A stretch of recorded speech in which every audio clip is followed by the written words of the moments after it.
Duan Qiyu gave Duan Jingming a cold look and ignored him. Even if he said no, Duan Jingming would still have the nerve to sit down anyway that he glanced at Wen Li, a silent question in his eyes, stay or go. Wen Li caught the look and gave a small shake of her head that it was fine. She was Duan Jingming's sister-in-law now. There was no reason to hide from him. Running wouldn't solve a thing. Facing him head-on was the only way forward. Sooner or later, he'd have to get used to it. The quiet moment between them. Hung like a private bubble, Duan Jingming couldn't break into an icy spike drove straight through his chest. His mood cratered. Without a word, he dropped into the chair beside Wen Li and jabbed the service button. Jiang Wantang hovered near the table, stiff as a waitress assigned to serve them. From across the room, she glared at Wen Li, cursing her under her breath. Married to Duan Qiyu already and still leading Duan Jingming on, fox. Wen Li didn't have the energy to track whether Jiang Wantang was aiming more hate her way. The second Duan Jingming settled beside her, she instinctively looked across the table at Duan Qiyu. His sharp, icy gaze was already locked on Duan Jingming's face. His lips barely moved. Looking for a beating? Two words froze Duan Jingming in place. His fists clenched at his sides. Jealousy clawed through him, but reason barely held him back. Faced with his older brother's natural dominance, and knowing exactly what the man was capable of, his body obeyed even as every nerve screamed defiance that he stood up. Wen Li seized the moment. She shoved past Duan Jingming and walked around the table to Duan Qiyu's side. Ali. Duan Jingming's voice sharpened with anger at the shove. Wen Li's expression hardened. Call me sister-in-law. The words landed like a slap. Duan Jingming ground his molars, humiliation and rage chasing each other across his face. Call his past life, wife his sister-in-law. Ali was definitely punishing him, which only proved she still loved him. The deeper the love, the deeper the hate. He convinced himself again that their marriage was nothing but a contract. Jiang Wantang cut in, desperate to pull his attention back. Jingming, are we eating or not? Her voice snapped him partway out of his spiral. He dropped hard into his seat and yanked Jiang Wantang down beside him. Eat. Order whatever you want. Duan Qiyu slid over to make room, and Wen Li settled in beside him. Now the four of them sat facing each other. Duan Qiyu and Wen Li on one side of the table, Duan Jingming and Jiang Wantang on the other. The tension was thick enough to choke on. Jiang Wantang stared at the table, her thoughts racing. Duan Jingming didn't want Wen Li knowing about her so-called pregnancy, but if Wen Li found out, with Duan Qiyu sitting right there, word would hit the Duan elders fast. Under that kind of pressure, Duan Jingming would have no choice but to marry her. While they waited for the food, nobody spoke. But both Wen Li and Duan Qiyu had their phones out, texting. Wen Li, are you mad? Because she hadn't suggested leaving. Duan Qiyu understood exactly what she meant. He typed back that no, I get it. Because I'm his brother. You're the one stuck in the middle. He didn't flip into jealous mode without reason. That he said that instead that a wave of warmth spread through Wen Li's chest. The man she'd once thought was the coldest of them all had turned out to be the one who understood her best and respected her the most. Even now, Wen Li wasn't entirely sure she'd fallen in love with Duan Qiyu, but she believed it was only a matter of time. The brothers' relationship really did put her in a tough spot. As she'd promised Mrs. Duan she'd avoid stirring up conflict between them. But when situations like this came up, Wen Li refused to back down. In Duan Jingming's twisted way of thinking, running would only make her look guilty. You couldn't wake someone who was pretending to be asleep. The only way was to shove the truth in front of them until they had no choice but to swallow it. Wen Li set her phone down and turned to look at Duan Qiyu. If he sensed her gaze, he tilted his head to meet her eyes. She smiled at him, bright and open. The sweet, lively expression hit Duan Jingming straight in the heart like a blade. Like a provoked animal, he slammed his water glass onto the table. "Don't smile," he growled. Water splashed across the tabletop, but the glass stayed intact, clamped in his fist. The crash made Jiang Wantang jump, yanking her out of her scheming. She'd been turning over ways to let the pregnancy secret slip. Now she saw Duan Jingming's eyes locked on Wen Li, burning with an obsession that sent a chill straight through her. When would he ever look at her like that? The bitterness inside Jiang Wantang curdled darker. She shot Wen Li a venomous look, the same old thought flashing through her mind yet again. If only Wen Li didn't exist. The sound of glass hitting the table drew Duan Qiyu's icy stare across the table. His voice dropped, low and dangerous. "Make one more scene, and you're leaving here on a stretcher." Duan Jingming's throat tightened. He knew his brother meant every word. He wasn't afraid of taking a beating, but he didn't want to lose face in front of Wen Li. He kept telling himself it was a contract marriage, not real. After a long moment, he wrestled his temper under control and let out a scoff. "Hands slip, and no need to make a big deal out of it. Or are you so insecure around Ailey you've got to prove your manhood?" Duan Qiyu's expression stayed cool and superior. He didn't waste a breath on a man who could only talk tough. Right then, the waiter arrived with their orders. The arrival of food broke the tension, at least for a moment. Wen Li had ordered a steak, the same cut as Duan Jingming that he zeroed in on that instantly. With fast, efficient movements, he cut his own steak into neat pieces, then swapped plates with her, no asking, no warning. Wen Li had her knife and fork ready to cut when a hand reached over, took her plate, and replaced it with one already sliced. "I cut it for you, sister-in-law. Eat up." Duan Jingming shot a taunting look at his brother across the table.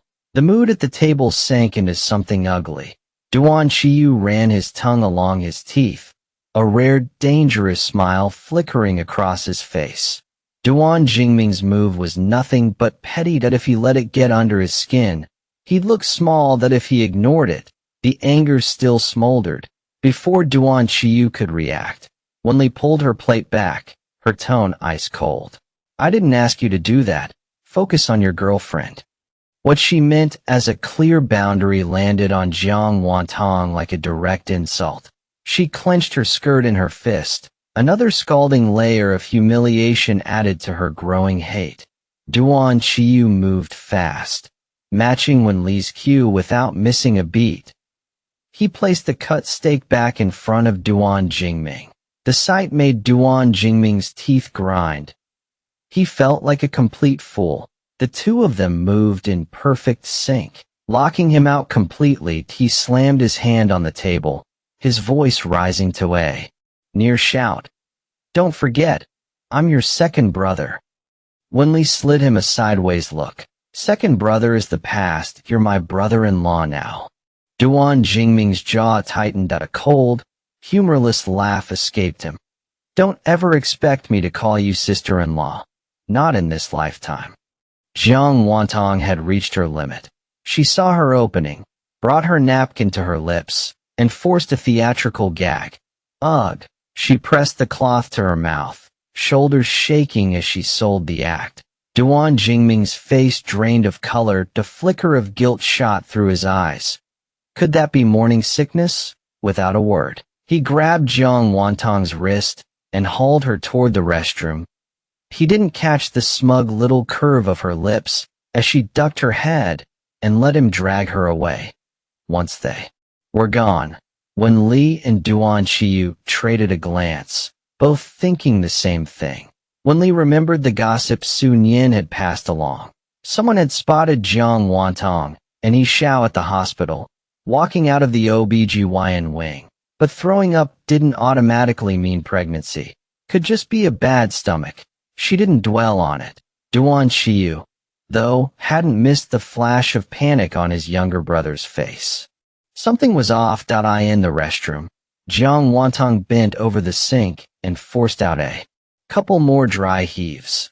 Then she straightened, looking noticeably fresher, and washed her hands before turning to Duan Jingming. Sorry, Jingming, that I really couldn't hold it. Do you think Wen Li and your brother suspect anything? Duan Jingming frowned, visibly rattled. Probably not, that we'll just say you ate something bad. Jiang Wantang blinked and gave an obedient nod that if those two weren't suspicious yet, she'd make sure the Duan family elders were. They walked back to the table quickly. When Jiang Wantang lifted her head, she met a pair of dark, assessing eyes. Duan Qiyu's gaze felt like it cut straight through her, sending a spike of alarm straight into her chest. She forced herself to stay steady, picked up her spoon, and sipped her soup with every ounce of grace she could fake.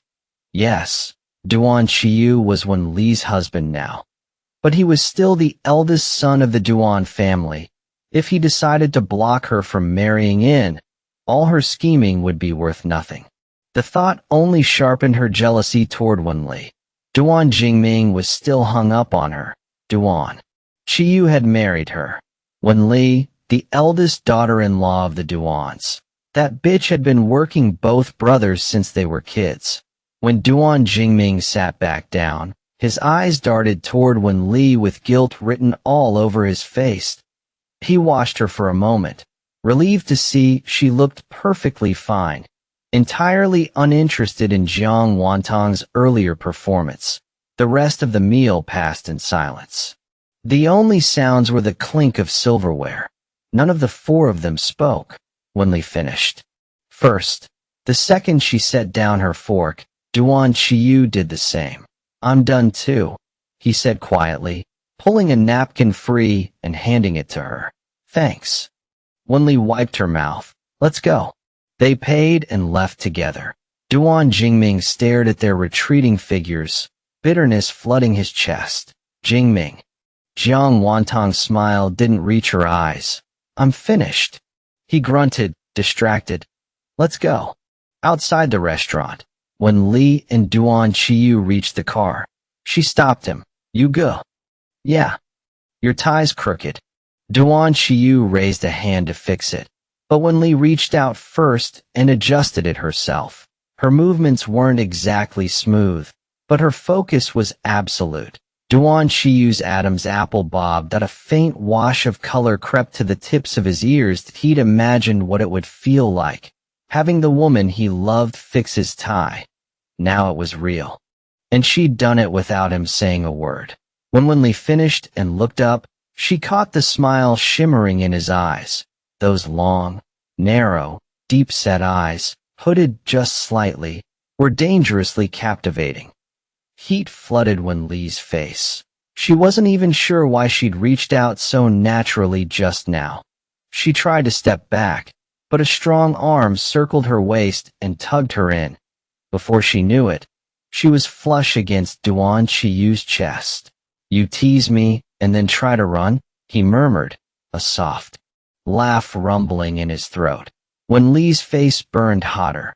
She felt like she was radiating heat inside the cage of his arms, but she still denied it. I didn't.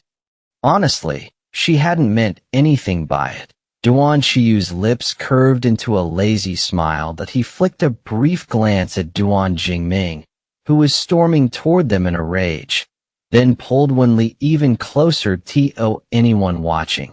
They looked like a couple lost in each other, wrapped up in a sweet embrace. What the hell do you think you're doing? Wen Li heard Duan Jingming's furious shout from behind. She pulled out of Duan Qiyu's arms and turned. Duan Jingming's eyes were blazing. He looked like a lit fuse, seconds from exploding. The moment he'd stepped out of the restaurant and seen them so close, then hugging, the rage swallowed him whole that he wanted to plant his fist in Duan Qiyu's face. But as he closed the distance, a sliver of reason crept back. He had no right to be angry. Even if this was a contract marriage, they were legally married. The thought only made Duan Jingming feel like he was suffocating that he choked down the fury, but it burned so hot it reddened the rims of his eyes. When Li looked away from him and spoke softly to Duan Qiyu. You go. Let's go. They ignored Duan Jingming completely, got into the car, and drove off. Duan Jingming's chest heaved as he fought for control of his breathing. He yanked a pack of cigarettes from his pocket, but before he could pull one out, he crushed the entire pack in his fist and hurled it to the ground. Fuck. Impotent rage had never been so perfectly captured. The car rolled to a stop outside Wen Li's apartment building. Even though they were married, moving in together as a couple still felt too fast. Wen Li wasn't ready, and Duan Qiyu was smart enough not to push. He was already satisfied with how things were developing. He'd survived years of unrequited love. He could definitely handle dating now that they were married. With Wen Li, his patience was bottomless. Duan Qiyu leaned across the center console to unbuckle her seatbelt, but Wen Li was reaching for it at the same time. When she realized what he was doing, she turned to look, and in a perfectly accidental move, her lips grazed his cheek and landed right at the corner of his mouth. For a split second, Wen Li's brain short-circuited. A jolt of electricity shot through her, freezing her in place. Duan Qiyu went still. His heart, always quick to race around Wen Li, hammered against his ribs. He pulled back just a fraction, his burning gaze locked on her. Wen Li opened her mouth to say she hadn't meant to, but before the words could form, his lips covered hers. Heat coiled around them, binding them together. His breathing grew heavier. He kissed her deep, pulling her into the current of desire. Her body slipped beyond her control. That he stole her breath. She tried to resist, but it was useless. She couldn't even catch her breath. He was overwhelming, aggressive, like he wanted to consume her. Wen Li had a suspicion that Duan Jingming's provocation earlier had made him jealous. He'd played it cool at the restaurant, but now he was letting his possessiveness take over. It was kind of adorable. In the middle of the deep kiss, Duan Qiyu sensed her attention drifting. That he pulled back, his gaze pinning her, his cool voice threaded with a trace of grievance. Baby, you were distracted. What were you thinking about? He leaned in and pressed a gentle peck to her lips. Wen Li hadn't been embarrassed during the intense kiss, but that small, tender gesture turned her face scarlet. She pressed her lips together and answered truthfully. I was thinking about you. What about me? Duan Qiyu's lips curved. I was thinking. She couldn't bring herself to say the word cute. His presence was too commanding. Calling him cute felt wrong. And anyway, it was just her private opinion, so she hedged. Just thinking about you. Duan Qiyu knew how to seize an opening. That he pressed his advantage. If you're thinking about me, let me stay tonight. Okay? Wen Li looked into his deep eyes, cheeks still flushed, and let out a soft sound. They walked into the apartment building together. Do you want to shower first, or should I? His tone was casual, like he was asking if she wanted a glass of water. Wen Li froze for a beat. You go first. The shower started running in the bathroom. Wen Li sat on the edge of the bed, restless, her mouth bone dry. She kept sipping ice water, trying to cool the heat creeping up her neck. She wasn't ready for that. Not yet. How was she supposed to turn him down without making it weird? Think. Come on. Think. By the time the water shut off, she still had nothing. A moment later, the bathroom door swung open. A tall silhouette stepped out, backlit by warm light, steam curling around him like a faint haze. His wet hair hung loose, softening the sharp lines of his face, making him look almost boyish. The golden glow of the room cast everything in a soft focus filter. A single bead of water traced down his chiseled jaw, slipped over the hard ridge of his Adam's apple, and traveled lower until it disappeared into the towel slung low around his waist. Lean, cut muscle, every abdominal ridge carved with precision. Wen Li swallowed. She could hear herself gulp. Something fluttered in her chest, light as a feather. Her brain was screaming at her to reach out and touch his bare skin. But it would feel incredible. She didn't snap out of it until he was right in front of her, his body radiating heat like a furnace. She jumped like a startled deer, ready to bolt. "I'm gonna shower." Instead of running, she slammed straight into his chest. He caught her easily. "Careful." Wen Li flushed from head to toe. She looked exactly like someone who'd just been caught thinking filthy things. "Sorry, did I hurt you?" She refused to look at his body, tilting her head up to meet his eyes instead, but Duan Qiyu grabbed her wrist and pressed her palm flat against his chest. "It hurts. Rub it for me." Bang! Her brain exploded like a firecracker. She was on fire. "Brother, you. I'm not ready." She squeezed her eyes shut and blurted it out. A low, husky laugh sounded right by her ear. She opened her eyes to find him smirking down at her. He let go of her wrist and pinched her cheek. Gentle. "What are you thinking? I didn't say we were doing anything." Wen Li, Duan Qiyu pulled her into a loose hug and rested his chin on top of her head, rubbing against her hair. His voice was steady. "Relax, I'm not going to force you. I'll wait until you're sure. Then we take the next step." All he wanted was her willing heart. If he didn't, he could have taken everything that night 2 months ago. God, he wanted her so badly it ached. But they were already married, and her feelings for him were still in that hazy, flirty space. Duan Qiyu wanted her to feel every bit of it. The shyness, the tentative touches, the magnetic pull. Everything they'd missed out on before. Wen Li melted in his arms.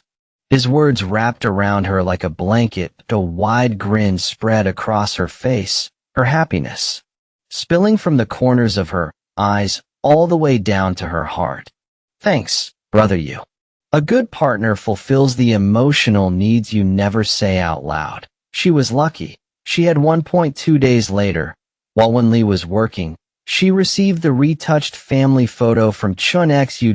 In the picture, Chun Jitsai and Xian Mei sat in chairs. She and Chun Su stood behind them. Chun Su, being taller, rested his hand on her shoulder and tilted his head close to hers, grinning like a golden retriever. Wen Li looked radiant, her smile just as bright. During the shoot, she hadn't thought much of it. The vibe had been nice, that was all. But now, staring at this warm, perfect family photo, emotion hit her hard. Something stirred deep in her chest. That it felt like they really were family. Cheerful, upright parents. That a wild but protective younger brother. You can't choose where you're born. Wen Li didn't exactly hate the Wen family, but she didn't love them either. In that house, she'd never received a shred of love, and she couldn't give them any in return. With outsiders, she lived by one rule: sincerity for sincerity. That was true for the Duan family, and now, for the Qin family too. After looking at the photo, Wen Li texted Qin Su. "Got it." He replied fast. "Good, I don't want to interrupt your work.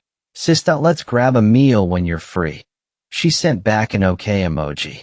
She had just picked up a new project, composing the score for the sequel to a major foreign film. That she'd done this kind of work before, but always on low-budget productions. This was her first time landing something this big, and she was throwing herself into it with everything she had. She locked herself in her home studio. That evening, Duan Qiyu showed up after work with a huge bag of food. After they ate, he didn't stay. He gave her the space to create. She walked him to the door and stretched up on her tiptoes, looping her arms around his neck.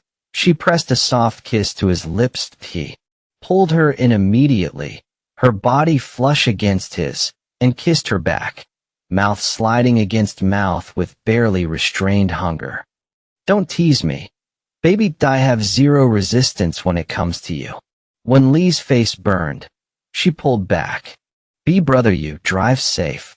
He smirked, leaned in to peck her lips one more time, then turned and walked away without a backward glance. The door clicked shut. Wen Li's lips curved up, and she practically skipped back to her studio, more motivated than ever.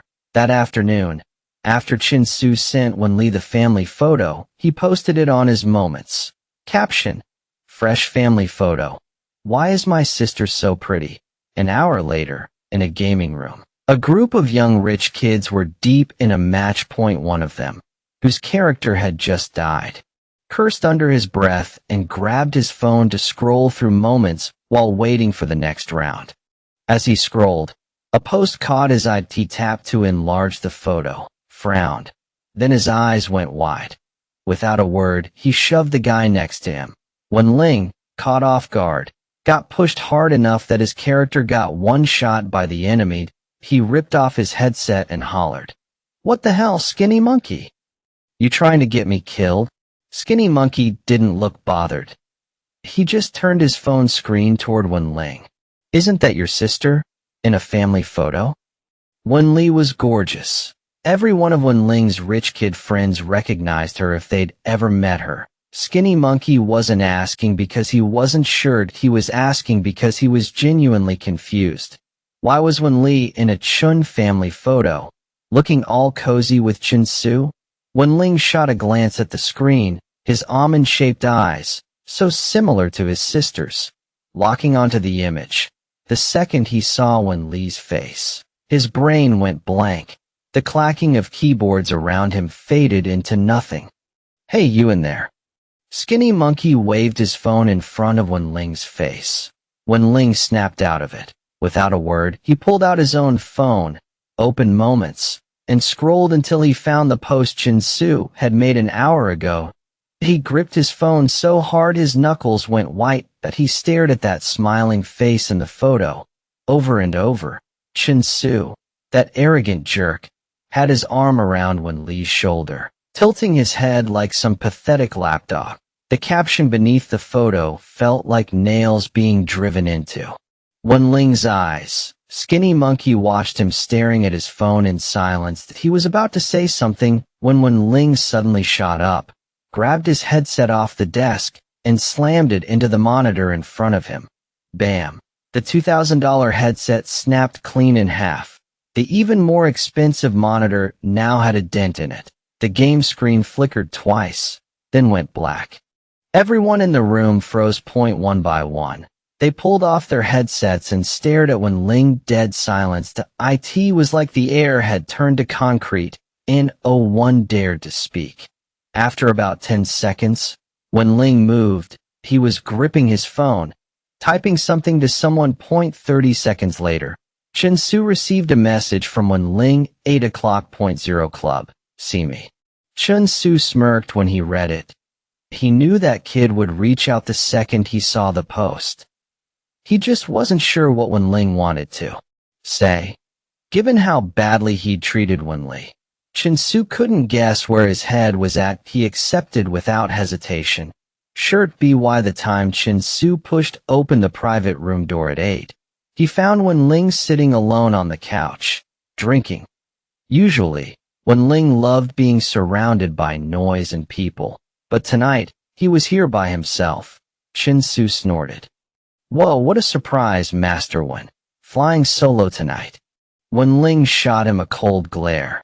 Then, without preamble, he demanded, "What exactly is Wen Li to the Chin family?" Chin Su sank into the booth, poured himself a glass of wine, and took a slow sip to clear his throat. "My WeChat post was pretty clear. It's a family photo. Wen Li is part of the Chin family now." He took another sip. "My parents adopted her as their goddaughter. She's my sister now." The labels Chun family and goddaughter didn't faze Wen Ling, but when that last word, sister, landed, he hurled his glass across the room. Glass exploded against the marble floor. The dreamy light caught the fragments, making them look almost beautiful. Grab at them, and you'd bleed. Chin Su's face went cold. "What the hell is wrong with you?" Wen Ling felt like a volcano about to blow. He didn't even know why he was angry. But the fire burned out of control, impossible to contain. He pulled out a cigarette, lit it, took a long drag, and exhaled. The air around him turned heavy. Half the cigarette disappeared before he finally spoke. Why did you adopt her? It sounded like a question, but his flattened tone turned it into a statement. Chin-Su saw him calm down and relaxed a little. Why not? She's beautiful. She's talented. She's genuine. Of course my parents wanted her as a daughter. When Ling let out a sarcastic laugh, he stubbed the cigarette, but into the glass on the table. An eyebrow lifted in disdain. A cold-blooded animal who cut ties with her own family. That's your definition of genuine? Chin-Su didn't know the details of the Wen family situation that he wanted to argue back, but had no ammunition. When Ling kept going, warming to his theme. Let me tell you exactly what kind of person she is. At 88 years old, she latched onto the Duan family's second son and charmed all the elders. 2 months after they broke up, she hooked the eldest son and married him. And you think she's some pure, noble thing? She's just a selfish, cheap thud. The dull impact cut him off. Chun-Su's eyes were bloodshot.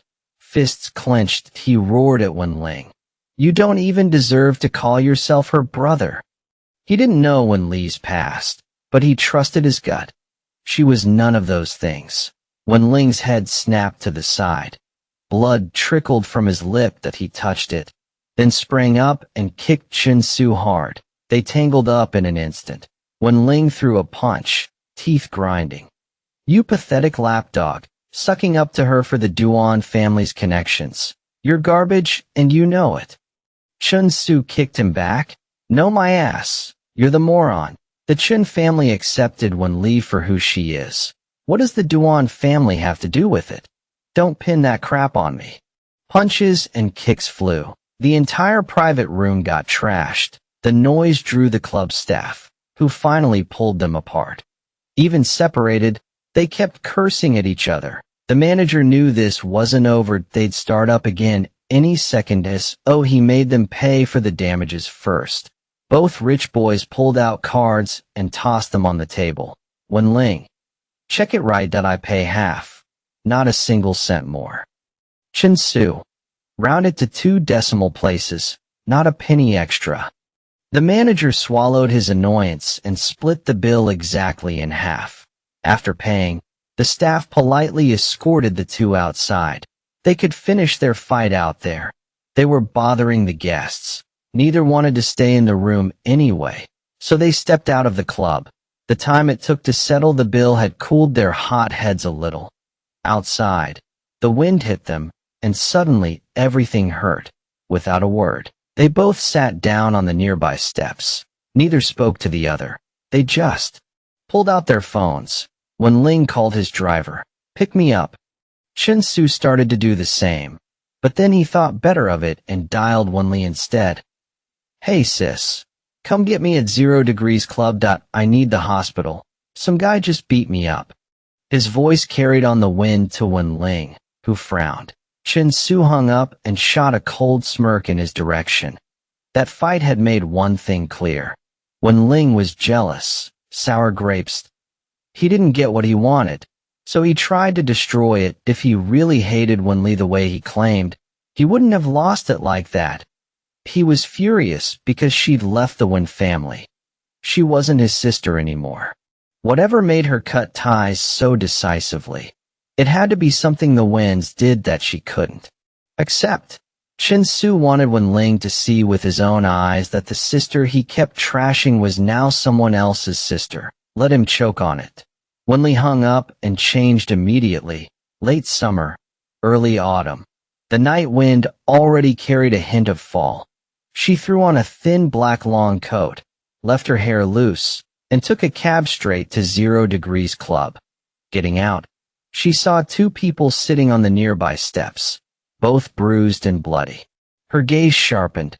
She hadn't expected the person fighting Chin-Su to be Wen Ling. She suspected it was about her, but she couldn't figure out why they'd come to blows. Maybe it was just hot-headed guys fighting over something else. She didn't care enough to dig into the reason. "Sis, over here." Chin-Su waved her over. Wen Li walked straight toward him. The night wind lifted the hem of her coat, her curly hair flowing. Wen Ling's eyes followed her involuntarily. Their gazes met. Her face was bare of makeup, her peach blossom eyes giving away nothing.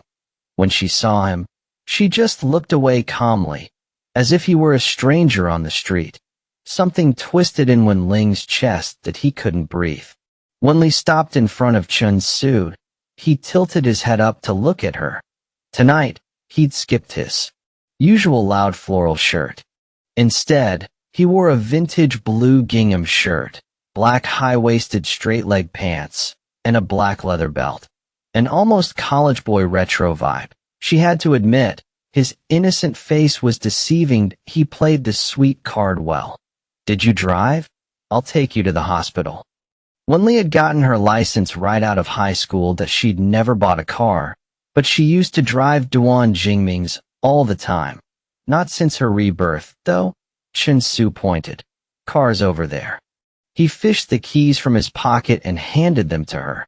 She slipped them into her coat pocket. Can you walk on your own? A flicker passed through Chen Su's eyes. He put on a pitiful face. Everything hurts, sis. You have to help me. Right on cue. A sharp cough came from nearby. Cough, cough.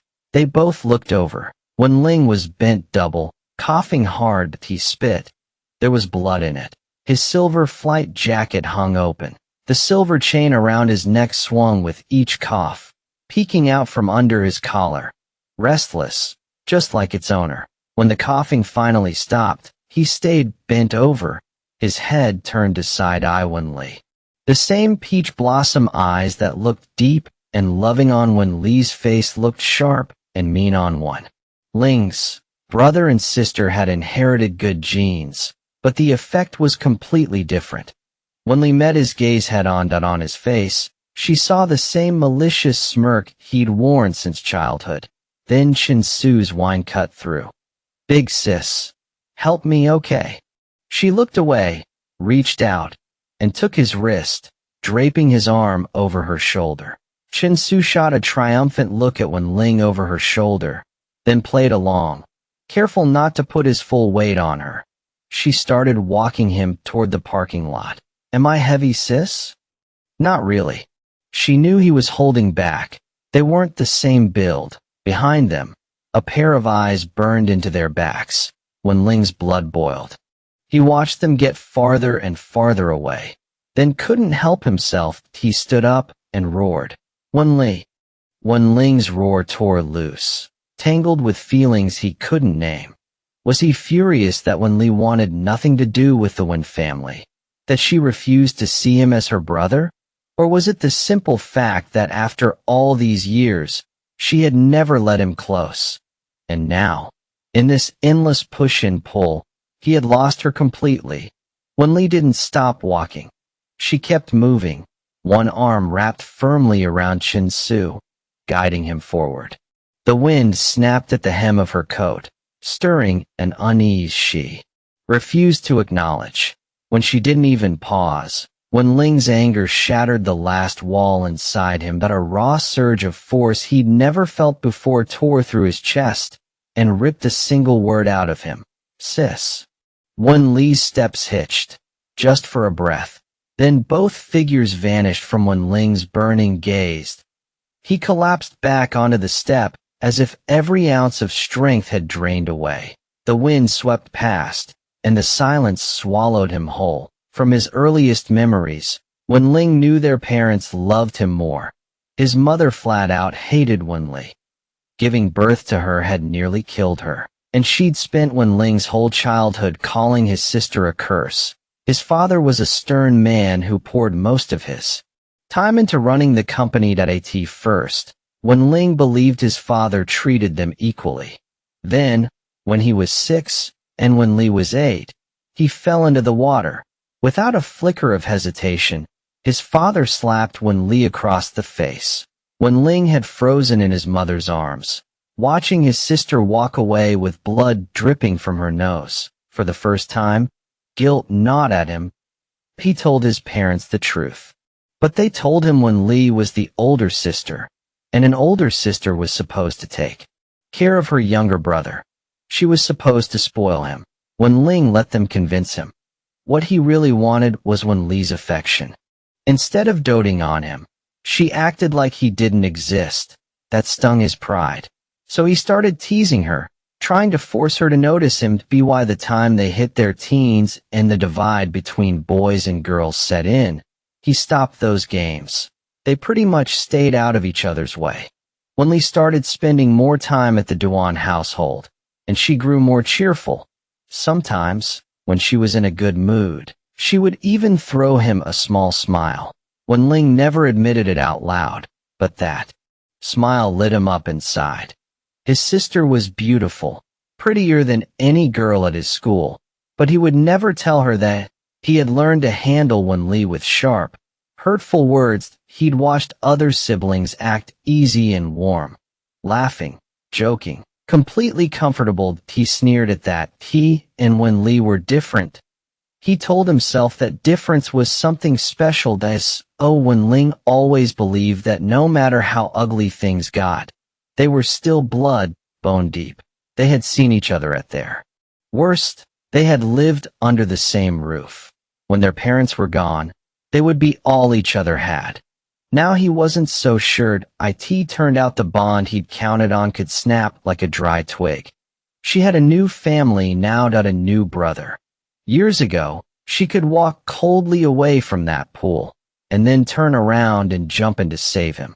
Today, she could walk away from him covered in wounds, and take home a man she had known for less than 2 months. Wen Li's thoughts spiraled. A sharp, salty taste hit his mouth. He swiped the tears from his face and let out a dry, ugly laugh. She was screwing with his head. In a way, was he falling for it? Rage twisted his face, but the darkness inside him only thickened. Something clawed at the edges, trying to break free, and he forced it back down hard. Wen Li drove Chen Su to the hospital. The doctor examined him and confirmed the wounds were superficial. He would heal within a month. Chen Su called a friend to stay with him overnight and told Wen Li to go home and rest. She still had work waiting at the studio, so she didn't argue. She left the hospital and hailed a cab. Neon lights blurred past the window. The engine hummed low in the quiet. Wen Li's desperate shout echoed again in her mind. Hearing that kid lose it hard enough to scream sis. It gave her a dark little thread of satisfaction. Sure, when Xiangsong and Chu Jing had raised him twisted, but he had lapped up every second of their indulgence. He had never respected her as his older sister. In her last life, she'd poured everything into Duan Jingming. She'd turned a blind eye to the one family's actions, resented them in secret, but still kept up appearances. This life, she finally felt like herself. She had a real relationship built on mutual respect and honest love. Work she loved, a family she chose. Everything was clean and new. She was done with anything that drained her. The resolve settled deep in her bones. The next morning at the Wen family villa, when Xiangsong and Chu Jing sat at the dining table, Chu Jing glanced at their son's empty chair and turned to the butler. Did the young master come home last night, or is he still in bed? Madam, the young master didn't return. Ridiculous. When Xiangsong's frown cut deep lines into his face. The company will be his one day. How can he stay out running around all night? Tomorrow, I'm putting him into training. All right, don't get upset. Finish your breakfast and get to work. Chu Jing soothed him with practiced ease. After breakfast, Chu Jing walked her husband to the front door, already anticipating her mahjong friends. A wealthy wife. She had few hobbies, just a good game with like-minded women in their circle. The door had barely opened when 3 women walked up, beaming at the couple. You two are so blessed. That Wen Li is really making something of herself. First she marries Duan Qiyu, and now the Chun family has taken her as their goddaughter. Those two are over the moon. They tell everyone they finally have a daughter. And they gave her an apartment worth over 10 million as a welcome gift. That's only the beginning. They'll spoil her rotten. I'm sure of it. Wen Xiangsong and Chu Jing froze for a long beat before snapping back to the moment. Wen Xiangsong's brow furrowed deeply. Are you saying Wen Li has become their goddaughter? Chu Jing's eyes widened. They gave her a 10 million yuan apartment? The three women nodded in perfect agreement. One of them pulled out her phone and opened Xian Mei's Moments. See for yourself. That's their new family photo. You didn't know? The other two aimed their gazes at the one couple. Waiting. Chu Jing snatched the phone and stared at the picture. Four faces smiled at the camera, warm and easy.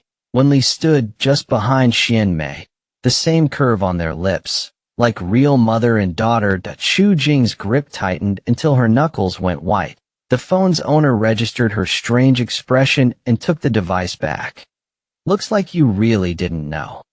The three women traded glances, clearly enjoying the drama.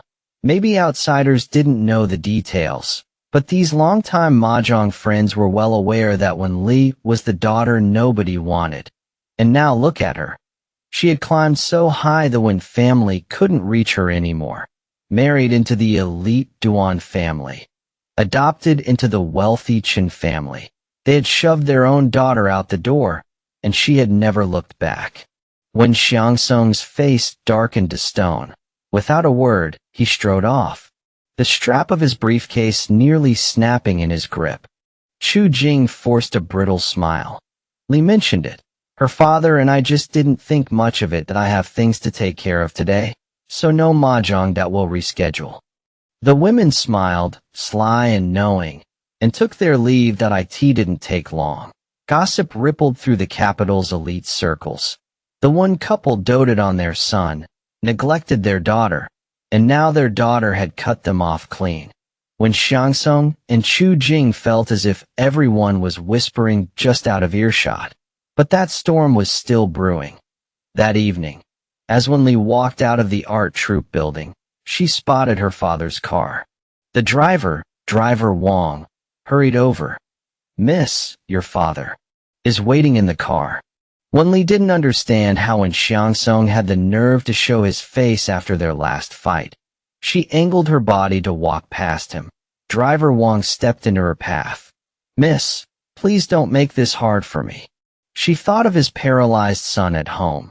After a flicker of hesitation, she pulled open the back door and slid inside. What do you want? She asked, her voice flat and final. What's wrong with the Qin family? You made them your godparents without even asking us. Are you really cutting ties with the Wen family? Wen Xiangsong didn't mince words, firing off 3 rapid questions. Wen Li's lips curled into a faint, sarcastic smile. I made myself perfectly clear last time, but I'm leaving the Wen family. Don't you dare. Wen Xiangsong cut her off. Wen Li wasn't surprised. The more valuable she became, the tighter the Wen family would hold on. But she wasn't that powerless kid they used to push around anymore. She could fight back. Without a word, she reached for the car door. Wait. Wen Xiangsong forced down his rage, taking a deep breath, and softened his tone. I've neglected you in the past, sweetheart. That's on me. I'm sorry. Your mother and I, we know we messed up. His words were far from sincere, but after everything, he knew harshness wouldn't work. Wen Li was too strong now that he'd have to sweet-talk her back. Wen Li gripped the door handle, turning to face him. Sorry, you two don't even know what that word means to Mr. Wen. At your age, you only swallow your pride when there's profit in it. Honestly, either you think too highly of yourself, or you underestimate me. You really believe a few polished apologies will win me back? She shook her head. Save it. Whatever father-daughter bond we had ended 15 years ago with that slap. You, when Xiangsong's eyes bulged. After all I did raising you, you owe this family. Filial piety comes first, and you. Wen Li yanked the door open, slammed it shut, and walked off. Furious, when Xiangsong punched the back of the driver's seat that a loud crack echoed through the car as his wrist twisted, pain shooting through him, he hissed through clenched teeth. Ah, get me to the hospital, now. At the one family villa, Chu Jing got the call that her husband was injured and on his way to the hospital. She rushed to change, dialing her son's number as she went. Instead of her son, his friend answered. Is Lingling there? He's in the bathroom. Tell him to meet me at First Hospital. His father's hurt. Auntie, Wen Ling's already at First Hospital. He checked in last night. He was injured. A thud echoed from the phone. Then static. Chu Jing's heart clenched. She missed a step and stumbled, twisting her ankle. Pain seared through her. Bad news never comes alone. That night, the three Wens reunited at First Hospital Bang Beauty Salon. Lan Yuding had just finished her treatment and was leaving when a young woman rushed toward her in the lobby. Before she could react, they bumped into each other. The impact was slight, but the woman lost her balance and fell, her phone skittering across the floor. Lan Yuding steadied herself and bent down to help. Are you okay, dear? I'm fine, Annie. Sorry, I wasn't looking where I was going. Her voice was soft, apologetic. Lan Yuding glanced at her face, sweet, innocent looking. But then the woman winced, clutching her stomach. What's wrong? Is your stomach hurting? Let me call an ambulance. No. Could you help me to a seat over there? Lan Yuding picked up the young woman's phone and guided her to a nearby chair. As she handed the phone back, her finger accidentally brushed the screen. Lighting it up, she froze. The wallpaper was a photo of her youngest son, Duan Jingming, cheek to cheek with this girl. Auntie, the phone. Jiang Wantang's voice was weak, but her eyes held a glint of calculation. Lan Yuding snapped out of it and handed the phone over. What's your relationship with the man in this photo? Jiang Wantang feigned confusion. He's my boyfriend. Why do you ask? What's your name? Lan Yuding pressed. I'm Jiang Wantang. Lan Yuding's face darkened. Wen Li had told her the name of the woman Duan Jingming had cheated with, Jiang Wantang. The good impression evaporated instantly, but she also knew it took two. Her son was just as guilty. Now that Wen Li was married to her eldest and had cut ties with the younger, the past was the past. Still, Lan Yuding's expression cooled, and she turned to leave. Jiang Wantang had expected the cold shoulder. Everyone in the Duan family was on Wen Li's side. But she didn't care. She'd win them over one by one. She let out a gasp. Lan Yuding paused. Her conscience wouldn't let her walk away. She turned back. Where does it hurt? I'm fine. I'm just naturally fragile. And with the pregnancy, my nerves are really on edge. Pregnant? Lan Yuding's voice shot up. Jiang Wantang blinked and nodded slowly. Does Duan Jingming know? How do you know my boyfriend's name? Jiang Wantang played her part perfectly, feigning confusion. I'm his mother. Oh, hello, Auntie. Jiang Wantang straightened, acting startled at a flawless performance. But Lan Yuding wasn't stupid. Her eyes narrowed with suspicion. This felt orchestrated. Still, a little scheming wasn't the real issue. The pressing question was what to do about the baby she was carrying. 2 days later, Wen Li got a call from Lan Yuding asking her to come to the family mansion that evening. On the phone, Lan Yuding filled her in on the salon incident. Jiang Wantang really was pregnant. Wen Li was surprised but not completely shocked. Duan Qiyu had gotten the same call. Ever since running into them at the restaurant, he'd known this day would come. That night, he picked Wen Li up and they drove to the mansion together. In the car, Wen Li asked, Brother Yu, do you think Mom and Dad will let Duan Jingming marry Jiang Wantang? Duan Qiyu's sharp eyes narrowed. Hard to say. His grandfather and parents definitely looked down on Jiang Wantang. But if she gave birth to a Duan heir, they might accept her for the child's sake. Wen Li nodded quietly, her thoughts mirroring his. Meanwhile, Duan Jingming drove Jiang Wantang toward the mansion, his expression grim. The car was thick with tension he still couldn't believe she'd run into his mother at the salon. The thought crossed his mind that she'd orchestrated the whole thing, using the pregnancy to pressure his family into forcing a marriage.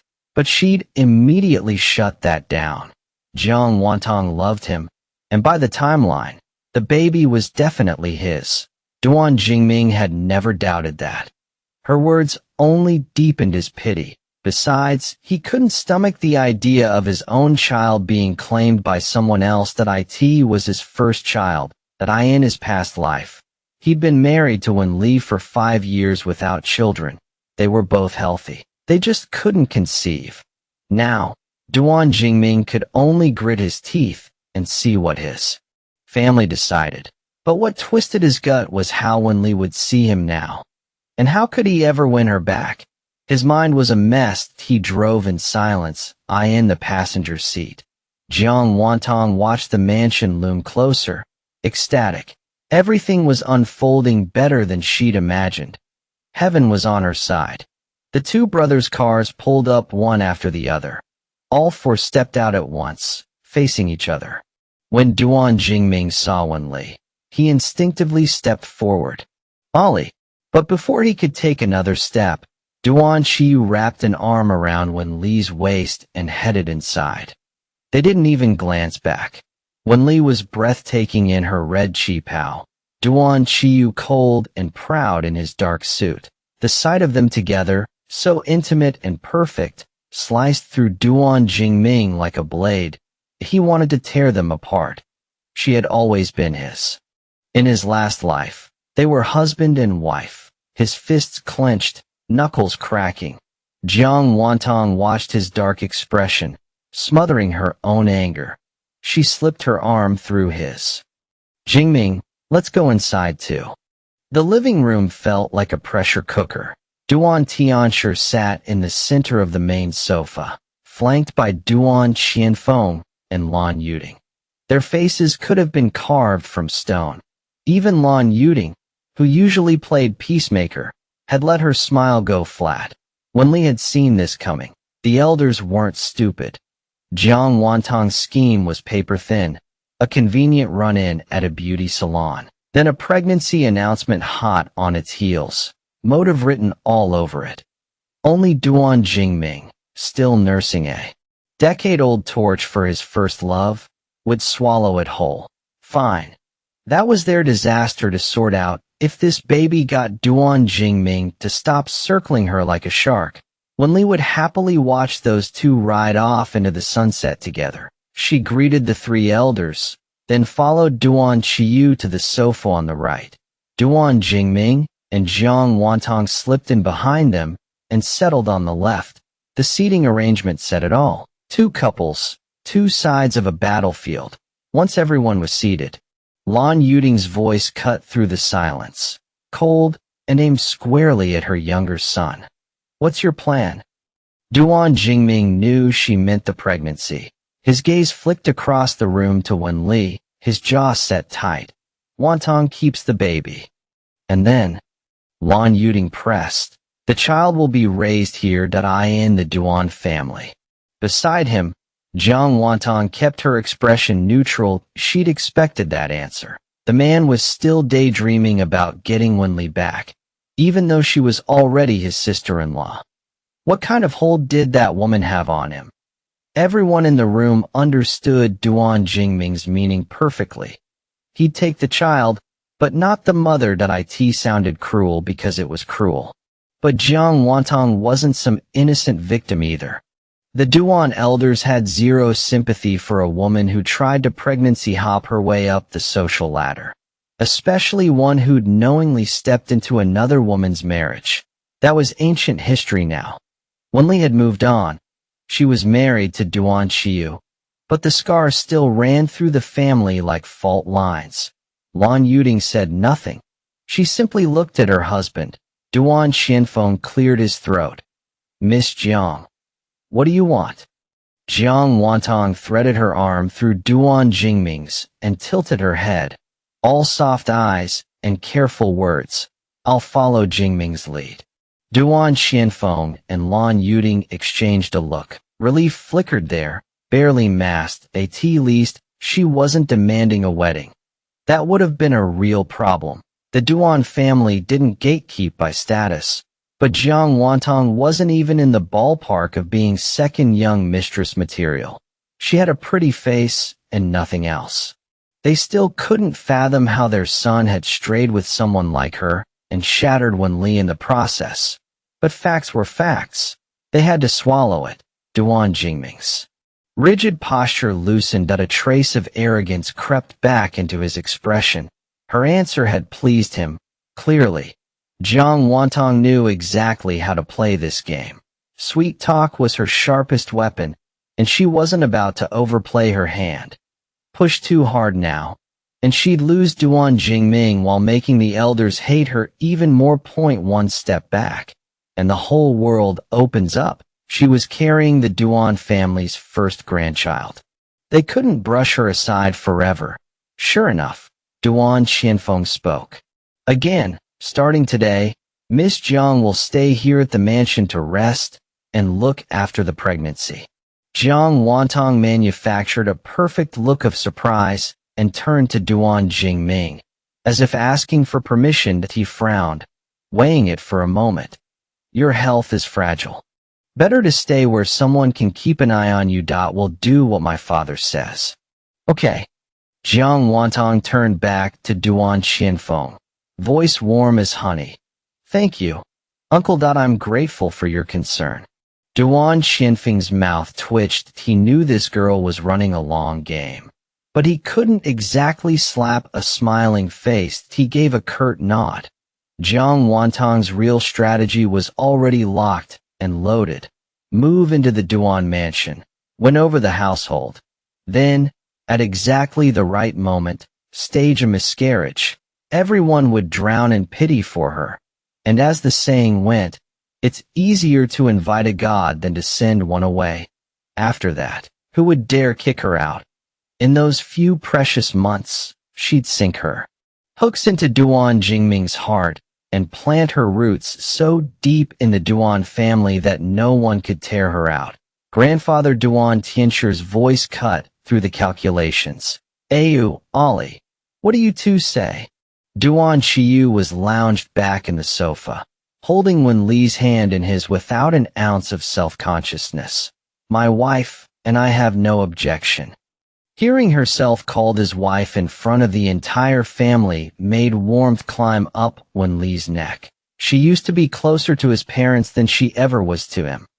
Now, with his fingers laced through hers like that, calling her his wife in that low, casual voice, it felt like they were a sealed unit and everyone else in the room was an outsider. That word, wife, hit Duan Jingming like a slap. The arrogance on his face froze solid. His jaw locked. He glared at his brother. That bastard did that on purpose. Damn him. Rage ignited in his chest, but he forced his expression into something resembling composure. After dinner, the four of them stayed the night at the old mansion. Wen Li followed Duan Qiyu to his room. In the past, she'd always slept in one of the guest rooms. Now that they were married, separate bedrooms weren't exactly an option. Duan Qiyu's space was immaculate and spare. Black, white, and gray. All clean lines. Just like the man himself. Wen Li felt both like a stranger and like she belonged. She'd wandered into this room as a child more times than she could count. In over a decade. Barely anything had changed. His quarters were the second largest in the mansion, behind only his parents. Bedroom, study, sitting area, walk-in closet, bathroom, balcony. It was less a bedroom and more a private apartment embedded inside the estate.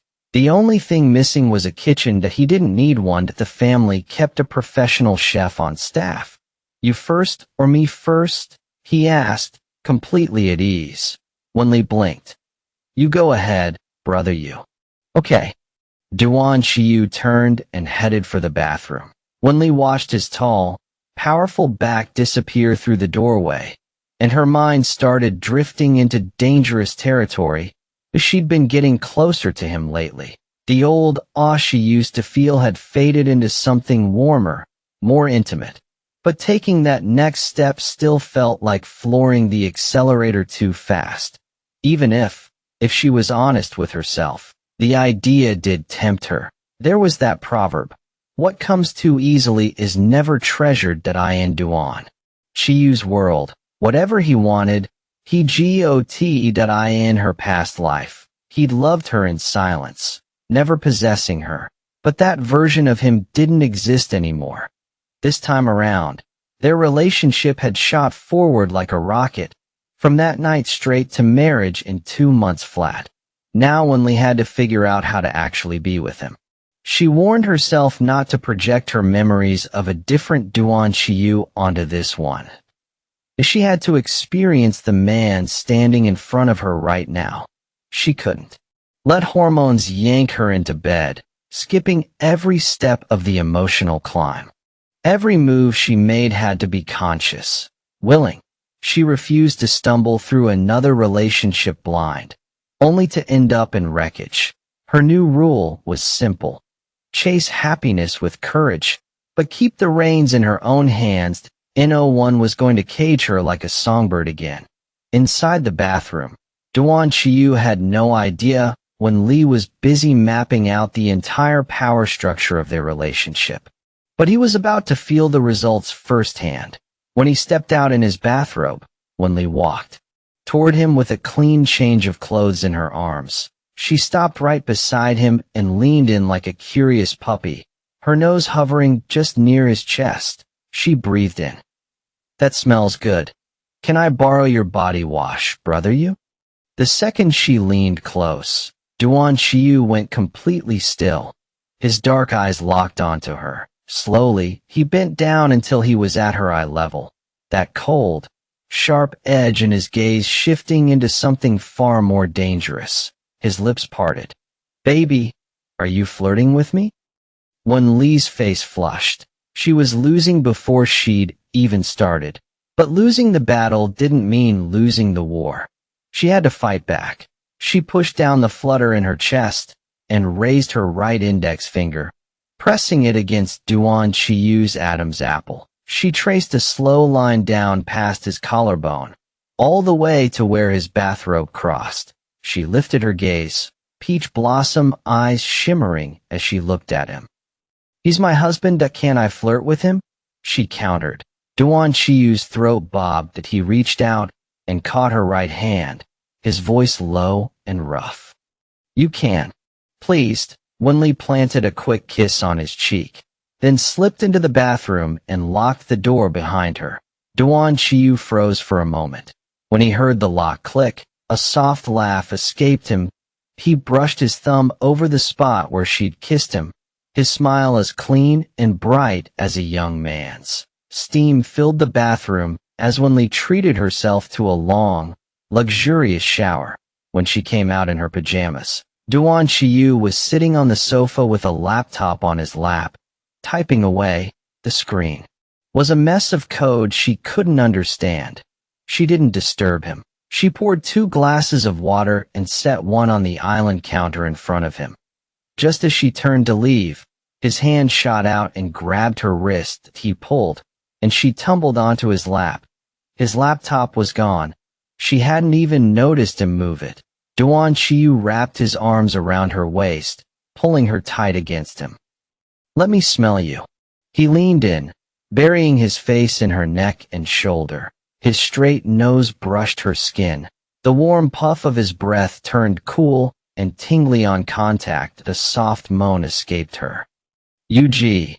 Her pale skin flushed pink in seconds. She couldn't control it. He was teasing her. She wouldn't back down. She looped her arms around his neck, pressing closer, and turned her head. She bit down on his earlobe. "If you mess with me, I'll bite you to death," she murmured, her voice a playful scold. Duan Qiyu chuckled. He smoothed a hand over the back of her head, his fingers threading through her hair. "How would I dare bully my wife?" Wen Li released his ear. "Good.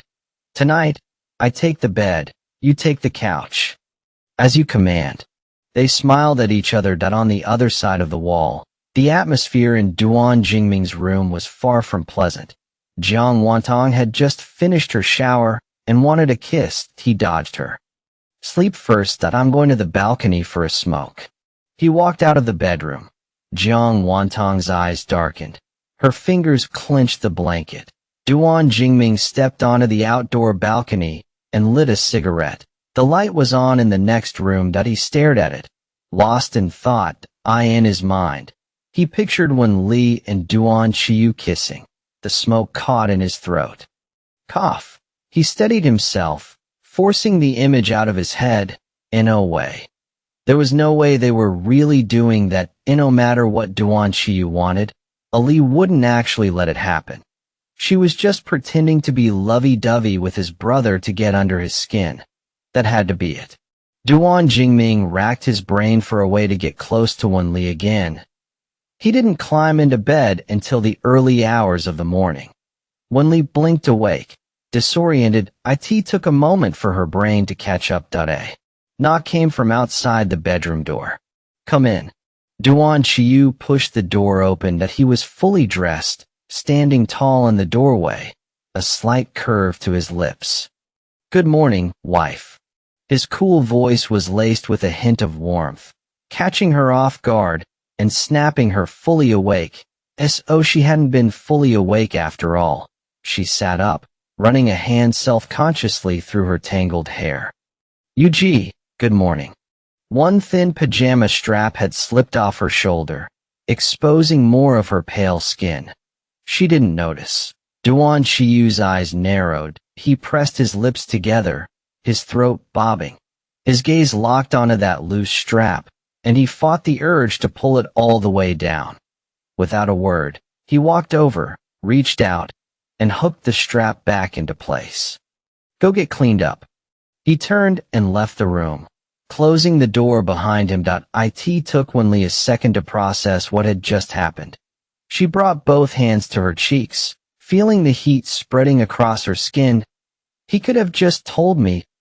He didn't have to come over and fix it himself. She smiled to herself, then hopped out of bed to get ready to eat breakfast. Duan Qiyu mentioned an early meeting. Wen Li told him to go ahead to work and not bother driving her. The Duan family had drivers, and multiple cars that belonged to him were parked in the garage. She had plenty of options. Duan Qiyu didn't insist. He left the estate first. After breakfast, Wen Li decided to take one of his cars. She was browsing the garage when a figure stepped out of the shadows, making her jump. Who's there? It's me. Duan Jingming walked toward her quickly. Wen Li stepped back, keeping her distance. Is there something you need? Her voice was cool, distant. The message was clear. Duan Jingming's chest ached. He gritted his teeth. Do you have to talk to me like that? Wen Li didn't change her tone. I think it's better if we keep things polite, given our current positions. The word positions hit a raw nerve. He shot back. What positions? You're my— Shut up. Wen Li's eyes went cold. Her voice tightened. Don't bring up the past that I don't remember anymore. Duan Jingming swallowed the last word. Fine. You don't remember, then let me help you remember. In one move, he closed the gap and pinned her against the car door behind her. He leaned in to force a kiss. Slap. Wen Li's palm connected hard with his cheek. While he was stunned, she shoved him away and scrambled out from under him. Duan Jingming, don't make me hate you. Afraid he'd try again. She turned and in the shadows of the garage. Jiang Wantang watched with pure hatred in her eyes. Her fists clenched tight. If she wanted Duan Jingming all to herself, Wen Li had to go. That face, those hands with their talent, she'd destroy all of it. Then let's see what Duan Jingming could possibly be so hung up on. A VIP ward at Jingdu First Hospital. 3 beds lined up, holding a family of 3. Wen Xiangsong, Chu Jing, Wen Ling. Wen Xiangsong's arm was in a cast. Chu Jing's leg was in one. Wen Ling had bandages wrapped around his torso. All three had faces as dark as a burnt pot. When Xiangsong frowned. That dead girl Wen Li is dead set on cutting ties with us. I need to find a way to fix her. Chu Jing nodded. Right, did we have to fix her? Just because she's got the Duan and Chun families backing her doesn't mean she can abandon her blood relatives. Push us too far, and we'll ruin her reputation. Wen Ling listened to his parents going back and forth, planning to teach Wen Li a lesson. An inexplicable irritation rose in him. He couldn't hold it in anymore. Can you both shut up? Who are you telling to shut up, you brat? When Xiangsong glared at him, that Chu Jing tried to mediate. Enough! Both of you, keep it down. Wen Ling walked out of the ward. His face cold, he wanted to go downstairs for a smoke. When he reached the elevator, the doors opened, and he came face to face with a familiar pair of eyes. Wen Li stood there holding a fruit basket, looking just as surprised to see him. For a second, Wen Ling was stunned. Then he raised an eyebrow and lifted his chin. Now you come to see me? That night I called you. You didn't even. Sis, Chen Su's cheerful voice rang out from behind him. Wen Ling froze. Wen Li walked past him without a word, heading toward Chen Su. I told you not to come meet me. Get back to bed. Oh, come on. Sis, that I can't sit still. And it's good exercise, right? Find out, let's go back to the room and talk. Their voices faded as they walked away. Wen Ling stood rigid, watching them from the corner of his eye. Brother and sister, walking side by side, radiating a warmth he'd never shared with her. The elevator doors opened and closed. The automated announcement droned and went silent in moments. He was the only one waiting there. Wen Ling felt a hollow wind rush through his chest. His wound throbbed. When Wen Li brushed past him just now, it finally hit him. His real sister had truly abandoned the entire. When family'd, so why did it hurt so much? He would have preferred it if she'd hit him with a bottle again, forced him to call her sis. Anything but this indifference. Wen Li didn't care what Wen Ling thought. Their sibling bond had always been paper thin, a hollow title. After she finished talking with Chen Su, she got up to leave the corner of the stairwell. She ran into Wen Ling again. He was leaning against the wall in his blue and white hospital gown, radiating a heavy listlessness. His long limbs hung loose, his whole posture oozing a dark, teenage gloom. He looked like he'd been waiting for her. Sis, he called out. Wen Li stopped mid-step without answering. Wen Ling locked eyes with her. Do you hate me? What do you think? She shot back, a bitter curl to her lips. They were her blood. The three ones who'd hurt her most. She didn't want to talk about hate. She wanted to cut loose and start fresh. Something flickered in Wen Ling's gaze that he lowered his voice. What if I said, I'm willing to change. Would you forgive me? Wen Li blinked in surprise. Had the sun actually risen in the west? She couldn't believe it. The same demon who'd spent years mocking and belittling her was begging for forgiveness. She stepped closer, studying him. Wen Ling, you never once treated me like an older sister. Why should I give you grace? Don't you think that's ridiculous? Her question pinned him like a cross. He couldn't meet her eyes. Voice shaky, he muttered. I'm sorry that I know the Wen family was unfair to you. But deep down, I've always thought of you as my sister. I was stupid before, always messing with you. Can you give me a chance? I don't want you to be someone else's sister. Wen Li clenched her fists and drew a long breath. When she let it out, her tone had gone cold. Wen Ling, people have to pay for what they've done. If you're really sorry, don't ask me for a chance. Show me. Anyone can say they're sorry. But your apology means nothing to me. I suggest you take a good look at yourself. She turned and walked away, leaving Wen Ling with her last words echoing. Show me. The next day, Jiang Wantang officially moved into the Duan family mansion. On the first morning, Lan Yuding called in the family doctor to give her a checkup.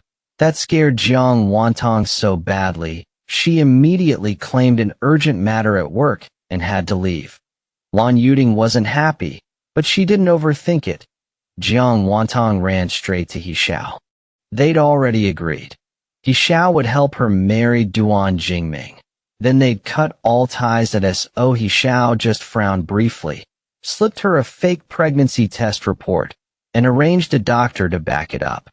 Jiang Wantang took the report and used the doctor's name to fool the Duan family. None of the elders questioned it. It never crossed their minds that Jiang Wantang would dare fake a pregnancy. They assumed she was trying to use a baby to lock down her spot. A week later, Wen Li finished her latest composition. The client was impressed, and she was in high spirits. Duan Qiyu suggested, "Want to go island hopping for a few days?" The idea stirred her. Just us? She wanted to bring Su Nian along. The man seemed to read her mind. "You can invite your best friend." Wen Li beamed. "Okay, I'll ask Nian if she's free." When she called, Su Nian jumped at it, insisting she drag Shen Henian along no matter what. This was her chance to finally get through to her little uncle. The four of them quickly settled on leaving the day after tomorrow. Duan Qiyu shifted his entire upcoming week's work online. His plans didn't escape Duan Jingming's notice. Duan Jingming decided to crash the trip. No honeymoon vibes for his brother and Wen Li. When Jiang Wantang heard he was heading to an island, she wheedled her way into coming. To the airport lounge. Wen Li saw them both. Obviously, all six of them were headed to the same place. She looked away, expression blanked. Su Nian, still linked arm in arm with her, couldn't help shooting a glare at the pair. "Like ghosts that won't leave you alone," she muttered. Wen Li glanced at Duan Qiyu. He was discussing business with Shen Henian, but when he caught her gaze, he smiled. He didn't even seem to care that Duan Jingming and Jiang Wantang were there. That smile wiped away the irritation tightening Wen Li's chest. With Duan Qiyu around, Duan Jingming wouldn't dare try anything. 3 hours later, they landed on Rong Island. It wasn't just coastal scenery. There were several small volcanoes, which meant beach activities and hot springs. A famous tourist spot. They took the hotel shuttle to an international seaside resort. Wen Li didn't have to plan a thing. Duan Qiyu handled everything. In the elevator, a staff member stood by the buttons. Half a step behind them was Duan Qiyu, with Shen Henian to his left, behind. The two men stood Wen Li and Su Nian, both in high spirits for the trip ahead. And behind them, Duan Jingming and Jiang Wantang. No one spoke. Only the soft mechanical hum of the elevator rising. Suddenly, Wen Li felt someone grab her right wrist, the hand near the elevator wall. Her eyes went wide. She whipped her head around to glare at Duan Jingming. Yanking to free herself, he ignored her, tightening his grip with a look that practically dared her to object. Wen Li gritted her teeth. He didn't care. About dignity, she did. She drove her heel straight into the top of his foot. He yelped, loosening his hold, and she snatched her hand back. Afraid he'd try again, she stepped forward, pressing herself against Duan Qiyu. The man's body went rigid. Wen Li's heart pounded as she caught Su Nian's teasing look. She forced herself to stay there, barely touching him, but it was the only way to put distance between her and Duan Jingming. Heat crept up Duan Qiyu's ears, and a jolt of electricity shot up his spine. Without turning around, he wrapped an arm around Wen Li's shoulder and pulled her in front of him, crossing both arms to cage her against his chest. Shen Henian felt like a stray dog getting force-fed a heavy dose of PDA. Was this the same cold, detached Duan Qiyu? He'd gone full-on bold. Su Nian's grin stretched ear to ear. She couldn't help sighing again at how perfect her Li Bao and Yu Ge were together. When would her little uncle ever treat her like that? He clearly liked her, but he was such an evasive fox. Right on cue, a hand tapped the top of her head. She looked up into Shen Henian's sly, fox-like eyes and rolled hers. Duan Jingming gritted through the pain in his foot. eyes boring into Duan Qiyu's back like he could see through it to Wen Li. His fists clenched until his knuckles cracked. He kept telling himself, "Calm down, stay calm." Winning Wen Li back is all about timing. Blowing up like last time wouldn't work. If his brother could steal his girl, he could steal her back. Duan Jingming was sure he occupied a deeper place in Wen Li's heart than Duan Qiyu ever could. Wen Li, trapped in Duan Qiyu's arms, went completely stiff that a distinct heat pressed against her backside, sending a flush across her face and drying her mouth. She tried to edge forward, away from it, but he pulled her back instantly. Then his lips brushed her ear, his voice hoarse. "Be good. Block for me." The world went red. Duan Qiyu had dragged their unspoken tension out of the shadows, leaving Wen Li no choice but to blush and stay exactly where she was. Pressed against him, eyeing the elevator door's reflection, their silhouettes overlapped. Even on vacation, Duan Qiyu refused to dress down. His black shirt was buttoned all the way to the top, the sharp line of his Adam's apple just above the collar. The silver watch circled his wrist. An overcoat draped over his arm. The shirt was tucked into black dress pants, a belt cinched tight over long, lean legs. He looked untouchable. But Wen Li knew that right now, the slightest provocation from her, and that control would shatter. She was burning with embarrassment, but mercifully the elevator arrived.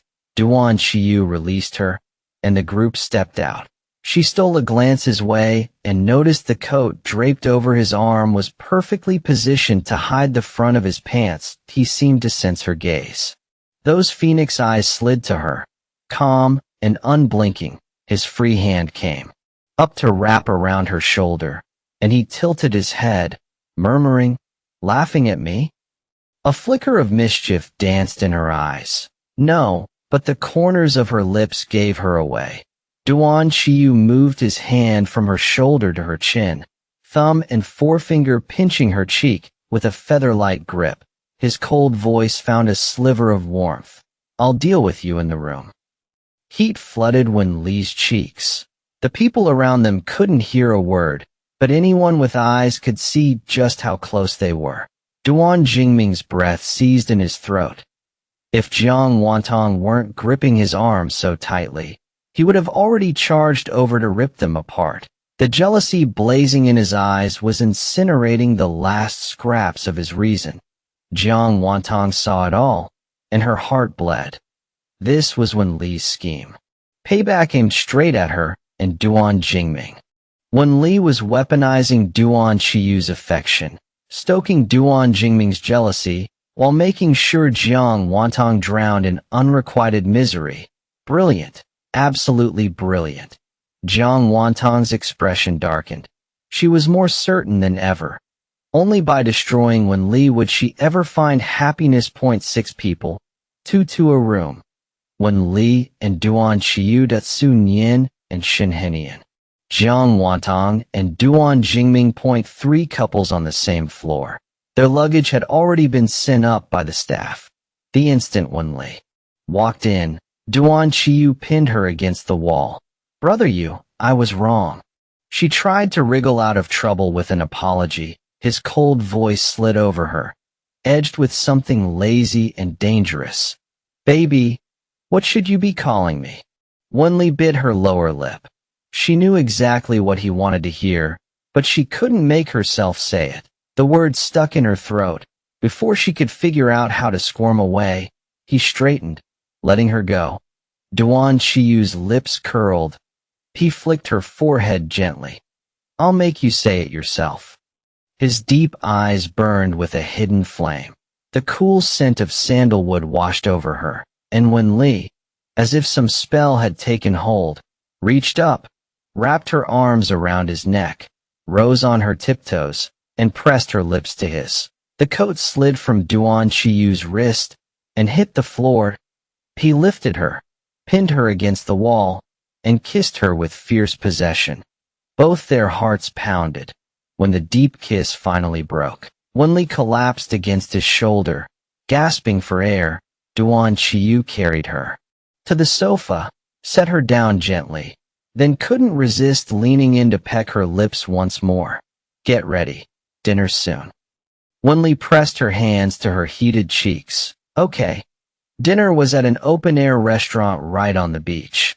The dark blue sky blended into the deep blue sea that a warm yellow glow washed over the table. Wen Li, Duan Qiyu, Sun Yin, and Shun Henian sat together. Duan Jingming and Jiang Wantang took the table next to them. Same itinerary, but not together. Beyond the necessary greetings, they had nothing to say to each other at their table. Duan Qiyu and Shun Henian talked business, while Wen Li and Sun Yin chatted about their own things. The four of them were relaxed, easy, in sync in stark contrast. Duan Jingming and Jiang Wantang ate without appetite, their spirits scraping the floor. Wen Li got thirsty. She leaned toward the orange juice on her left, wrapped her lips around the straw, and drank. Then she felt eyes on her. She looked up straight into Duan Qiyu's amused gaze. She blinked, confused. What? Is there something on my face? No. Duan Qiyu picked up the glass of orange juice and drank from the same straw she'd just used. Wen Li's heart lurched.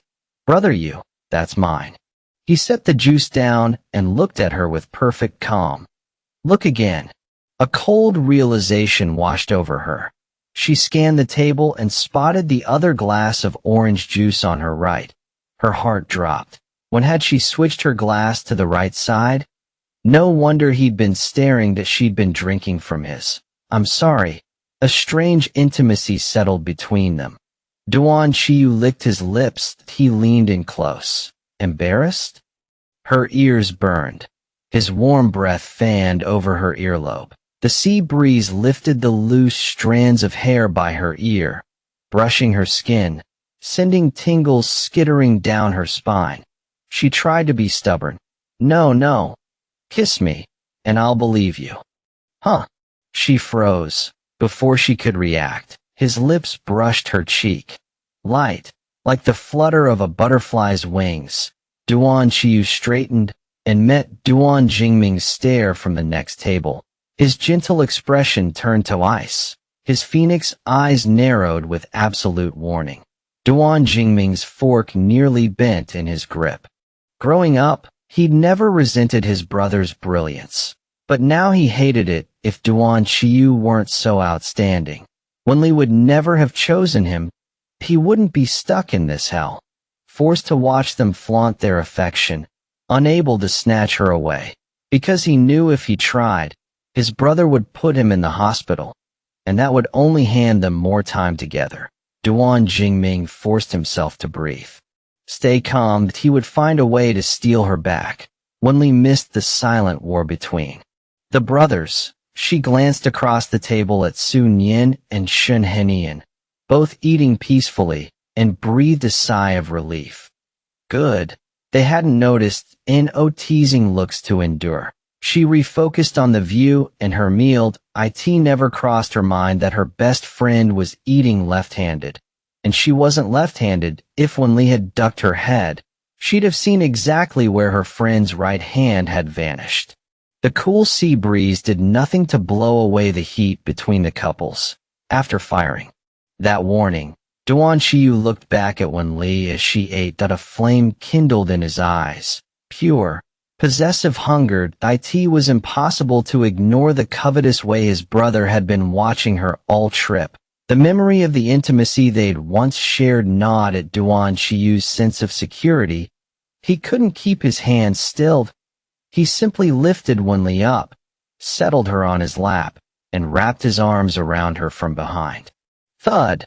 Duan Jingming's wine glass shattered on the ground. Jiang Wantang stopped chewing Datsu. Nian's hand, the one that had been teasing Shun Henian, jerked back fast. Shun Henian narrowed his fox-like eyes and silently cursed. Old Duan, with that ice-cold poker face of yours, you really don't hold back. Worse than me. All eyes locked onto them. Wen Li's mind went blank. Her body temperature rocketed. Duan Jingming slammed down the broken stem and swore. To hell with staying calm, that if he didn't act now, Wen Li would fall for his brother for real. He shot to his feet, strode to their table, and dropped into Wen Li's chair. That he grabbed her hand, trying to yank her free from Duan Qiyu's arms. Thud. Duan Jingming's head slammed onto the table. Duan Qiyu set Wen Li down with one hand and grabbed Duan Jingming by the back of his collar, dragging him away. Wen Li watched the two brothers bristle at each other. She wanted to intervene, but there was no smoothing this over. She knew Duan Jingming wouldn't accept her as his sister-in-law anytime soon, and Duan Qiyu's cold pride meant he wouldn't bend much for his younger brother. The fact that he'd held back this long was already something. She trusted Duan Qiyu to handle it, so she didn't. Follow. Jiang Wantang stormed up, furious. Why aren't you going after them? Are you that eager to see them fight over you? Before Wen Li could respond, Sun Yin shot to her feet. What the hell does this have to do with Wen Li? You're the one who wormed your way in as the other woman, and you let Duan Jingming come bother her. You're a fucking idiot. Get lost. Don't stand here talking out of your ass. Just looking at you is bad luck. Beside her, Shun Henian's lips twitched. Wen Li pressed a fist to her mouth to hide her smile. Her best friend really knew how to deliver a satisfying verbal beatdown. Jiang Wantang trembled with rage, but she couldn't touch Sun Yin. The woman's background was too strong.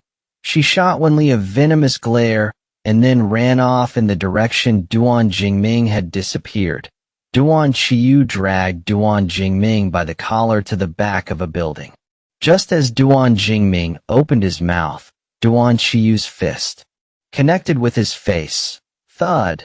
Pain exploded across Duan Jingming's cheek. He spat out a mouthful of blood and grinned. Getting desperate? Stealing your brother's woman. Some brother you are. Before the words faded, he swung back.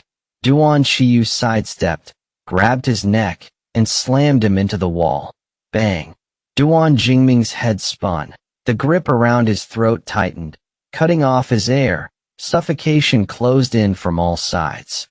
Duan Qiyu's cold stare pinned him like a nail. Disdain curled his lips. You're the one who cheated, and you still have the nerve to come after her? His voice was low, hard. Wen Li is my wife. If you don't start treating her like your sister-in-law, don't blame me for forgetting we're brothers. This is your last warning. Remember it. He released him and walked away without a glance at Jiang Wantang, who stood frozen in shock nearby. Duan Jingming leaned against the wall, gasping. The red marks on his neck were stark. He'd almost died. He stared at Duan Qiyu's retreating back and swore he'd get Wen Li back. All his life, he'd accepted being second to Duan Qiyu in everything. Except her, that he couldn't lose this. They were the ones who had been real husband and wife. Wen Li watched Duan Qiyu return quickly. There was no sign of a fight on. Neither of them mentioned what had happened. The four of them split up to walk along the beach. Wen Li stepped onto the sand, the sea breeze lifting her skirt. Duan Qiyu walked beside her. Without warning, he took her hand and pulled her into his arms. Baby, he murmured. His usually cool voice was rough, like sand, and it sent a shiver through her ear. She stayed still, letting him hold her. He was quiet for a long moment. Then she felt a warm, damp touch on her forehead. He kissed her there. Do you like me? The wind carried his voice to her ear. She looked up. He was watching her. Wen Li didn't bother hiding her guess. You're scared I'll forgive Duan Jingming and get back together with him, aren't you? He said nothing, just stared with dark eyes. She continued. I know our history, 10 years of feelings, makes you insecure, but trust me, he and I will never get back together. I don't have deep feelings for you yet, but right now, I only like you. The honesty in her eyes cleared the shadow from his. Words weren't enough. He tilted her chin and kissed her. The waves lapped softly at the shore. Moonlight shimmered on the water. Under the stars, his kiss was restrained and tender. The sea breeze whispered around them, the atmosphere sweet and intoxicating that a flicker of mischief crossed Wen Li's eyes. She bit his lower lip, then pulled free and ran ahead. Catch me. Duan Qiyu touched the spot she'd bitten. A smile crept into his gaze. He chased after her, and soon the beach was filled with their shared laughter on another stretch of sand. Sun Yin was chasing Shenheni in for a hug. He slowed deliberately, and she took the chance to leap onto his back and plant a loud kiss on his cheek. Moi. Shenheni turned his head away, pretending to be aloof. Sun Yin, keep your distance. That I'm not your boyfriend. She was immune to his act. She pressed her cheek against his, wrapped her arms and legs around him like an octopus, and said carelessly, I don't care what you are. I'm treating you like it anyway. A pleased grin tugged at his mouth as he carried her along the shore. Wen Li was exhausted after playing. She went back to the hotel. Duan Qiyu had booked a twin room, which showed some restraint, but she'd come on this trip ready to take things further if it happened naturally. Still, she was shy about it. She'd rather let the night unfold on its own. They said good night and went to separate beds. The air felt thick with tension. In the dark, she opened her eyes and looked at the man sleeping across the room. A small smile curved her lips before she closed her eyes and drifted off. Duan Qiyu, who had been pretending to sleep, opened his eyes. He slipped out of bed, crept to her side, and lifted the covers to join her. He held her close, gazing at her, then kissed her again and again. The next morning, Wen Li's alarm woke her. Today they were heading to the hot springs. Unsurprisingly, Duan Jingming and Jiang Wantang tagged along. The six of them took 3 cars to the most famous hot spring resort in the area. After checking in, Wen Li changed into her swimsuit and walked to the pool. It was a private outdoor pool, surrounded by lush greenery. Steam curled through the air. Leaning against the edge of the pool was a figure, a man with strong arms resting on the stone. A glass of wine in his hand, half-lidded eyes slid toward her. Wen Li's fingers curled into her palm. Her swimsuit was too revealing. Duan Qiyu's gaze caught. Pale skin stretched across every curve, an invitation he couldn't ignore. His throat moved as he downed the rest of his wine, fighting the surge of desire. She walked slowly to the pool. His bare torso shone with water, every muscle defined. She forced her eyes away and slid into the water. Fruit and snacks sat on the edge near her to break the awkward silence. She picked up a cherry. Do you want one? Yes, he said, his voice rough. She carried the plate along the edge. The closer she got, the hotter the water felt. Her lips turned from pink to a glossy red, and sweat beaded on her forehead. The moment she reached him, he pulled her into his arms. She gasped, the sound soft and breathy. He leaned in, brushing his lips against her cheek. A slow smile spread across his face. Feed me. Wen Li felt every nerve in her body light up. She didn't dare move in his arms. The heat coming off him was so intense it practically scorched her skin. She reached for a cherry and brought it to Duan Qiyu's lips. He took it, his mouth closing softly over her fingertip. Qiyu. A sharp tingle shot through her hand, spreading through her whole body like a current. The moment his lips parted, she snatched her hand back. In a way, was she feeding him again? Duan Qiyu watched her with lazy amusement. Then his arm tightened around her waist. He lifted her easily, her hips sliding over his forearms as he carried her out of the hot spring. She gasped and instinctively locked her legs around his waist. He strode out of the water and straight toward the villa. Every step rubbed her bare skin against his, hammering her hard against her ribs. Inside, he set her down on the edge of the bed and leaned in, his face completely serious. "Want to do it?" Her breath caught so direct. What was she supposed to say? She opened her mouth, but nothing came out.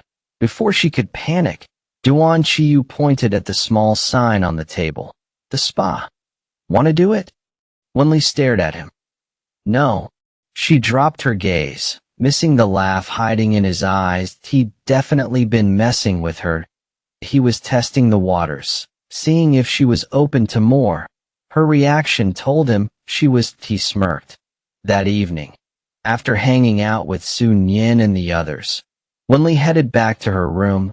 She'd barely stepped through the door when a hot body pressed against her back. Duan Qiyu wrapped his arms around her from behind. Want to shower together? Her brain short-circuited. Shower together? That wasn't a hint. That was a billboard. She was nowhere near ready for that. Just as she started to refuse, a low, teasing laugh brushed against her ear. Kidding. You go first. She let out a relieved breath. Okay. She tried to slip free, but his arms tightened, pulling her back. Stay. Let me hold you a little longer.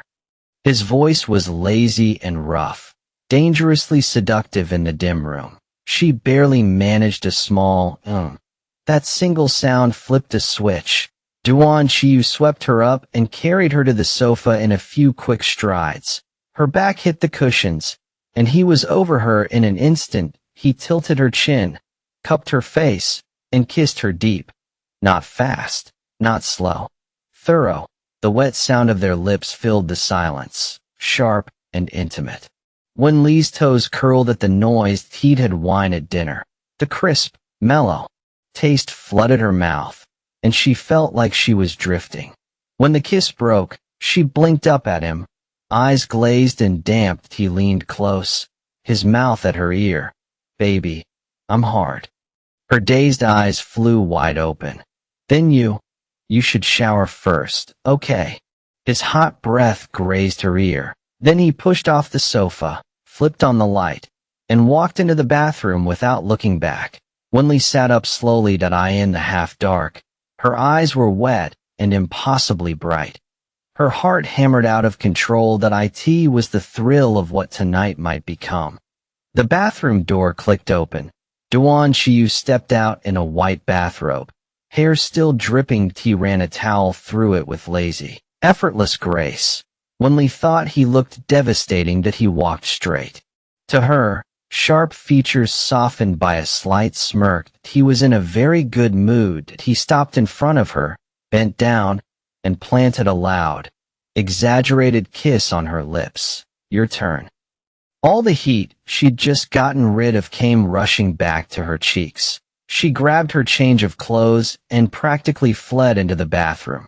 Under the warm water, surrounded by steam, her heartbeat slowly steadied. But something else settled in its place. She was falling harder for Duan Qiyu. Physically, emotionally, both. She had no idea where this was going. But right now, she was happy. When the bathroom door opened again, Duan Qiyu looked up from the sofa. She stood there in a pale cream silk nightgown, her skin glowing soft and luminous. The moment her bright eyes met his, he felt his brain empty out. Every detail of the billion-dollar contract on his laptop vanished. His throat tightened. Let me dry your hair. He shut the laptop and got the hairdryer. Wen Li sat down obediently. He came up behind her, and the warm hum filled the room. His long fingers combed through her hair, slow and gentle. When it was mostly dry, he switched off the dryer. The sound stopped. The cozy quiet shifted instantly into something electric. They both knew what was coming. He put the dryer away. She opened her mouth to ask if he wanted something to drink, but he scooped her up before she could get a word out. Her heart jumped. The soft mattress met her back, and then his burning kiss was on her mouth. This one wasn't slow like before. Duan Qiyu kissed her hard and fast, barely holding back. Her nails left clear red lines across his back. It hurts. He soothed her with soft kisses, coaxing her to relax, letting her adjust a tea first. Wen Li fought back. She bit his throat, his neck, anywhere she could reach. But soon she was overwhelmed, swept under by the force of him. Half conscious, She sank with him. His voice, rough and wrecked, slipped into her ear. What am I to you? Husband, good girl. Morning light poured into the room. Wen Li blinked, her eyes open, and saw the hard plane of his chest. Last night hit her all at once. Her face flamed. Awake. His gravelly voice sounded above her. The arm around her waist pulled her closer, pressing her tight against him. She felt every inch of his heat and squirmed. I'm hungry. Let's get up and eat. Duan Qiyu released her and pressed a kiss to her forehead. Yes, ma'am. Once they were dressed, they headed to the hotel restaurant. Sun Yin and Shun Henian were already at a table. Nearby, Duan Jingming sat with Jiang Wantang.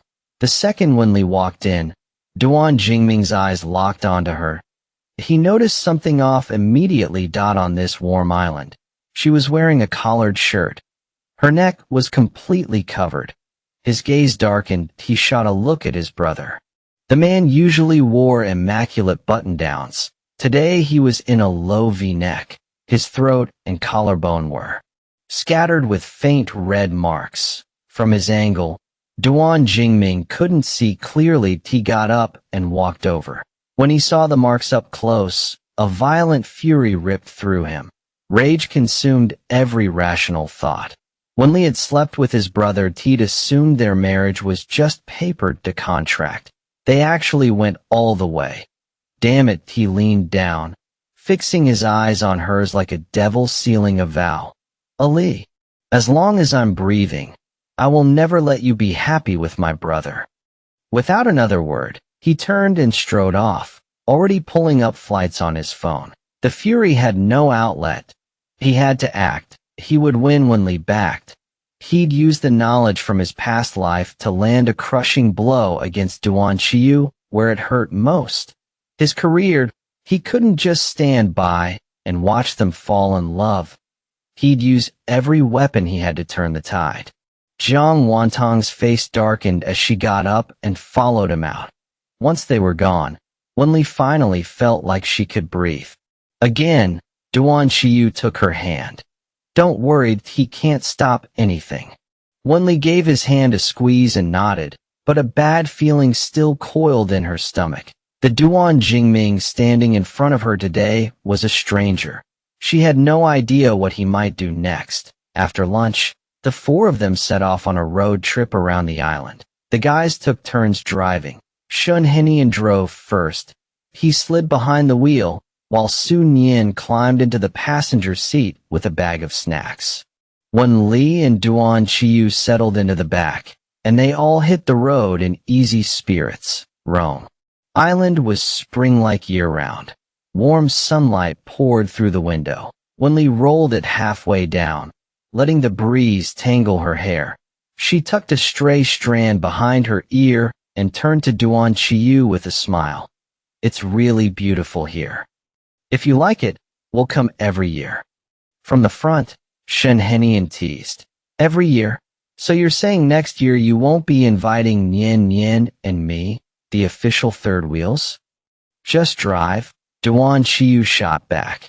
The easy banter and the gorgeous scenery outside quickly pushed the unease from Wen Li's mind. There was no point worrying, no matter what Duan Jingming tried. As long as she and Duan Qiyu held together, he couldn't touch them. After a while, her lower back started to ache. Last night had really taken it out of her. She shifted uncomfortably. Without warning, a pair of big hands gripped her waist, and Duan Qiyu lifted her straight onto his lap. Wen Li's eyes darted toward the front seat.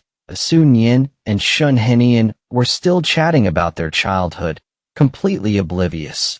Embarrassment flashed through her, and she squirmed in his arms. You go. I'm fine. Don't move. His warm, dry palm pressed flat against her lower back through the thin blouse, and he started to knead. The pressure sent a mix of numbness and relief through her. Wen Li bit her lip and stayed still. He leaned in and murmured near her ear, I'm sorry that I'll be more careful next time. Sunlight caught the sharp lines of his face. His cool phoenix eyes held something that looked a lot like tenderness. Her body ached, sure, but last night really had been good in matters like that. It was hard for anyone, man or woman, to stay in control. She grabbed the collar of his shirt and whispered, "I'm not blaming you." The corner of his mouth lifted. He turned, brushed a kiss to her lips, and teased, "So next time I'll try harder?" When Li's expression froze, she shot him a glare. "Don't push your luck." His smile only deepened. They made a few stops along the way, all four of them hopping out to stretch their legs. Duan Qiyu ducked into a nearby pharmacy and bought something. Wen Li figured it was a pain patch and didn't ask. She didn't think she needed it anyway. The soreness would fade in a couple of days. She wouldn't find out what he'd really bought until they got back to the hotel that night. But that was later. Right now, Sun Yin pulled her aside for a private talk. Sun Yin wiggled her eyebrows. "So, did you two do it last night?"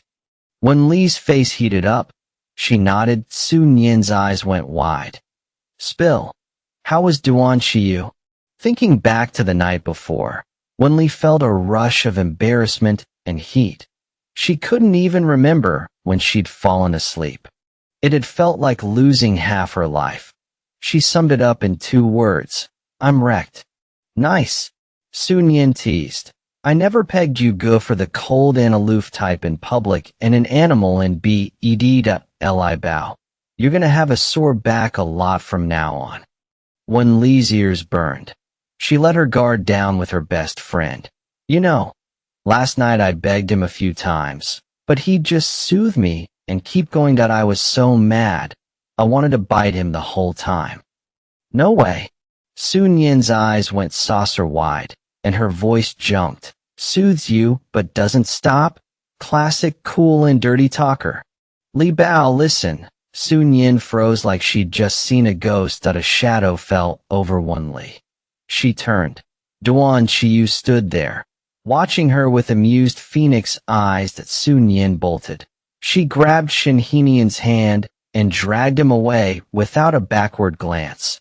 And just like that, Wen Li was alone with Duan Qiyu. She bit her lower lip and curled her toes into the ground, wishing she could dig a hole right through it. Great that he'd heard every word of her post-game analysis. Duan Qiyu walked over slowly.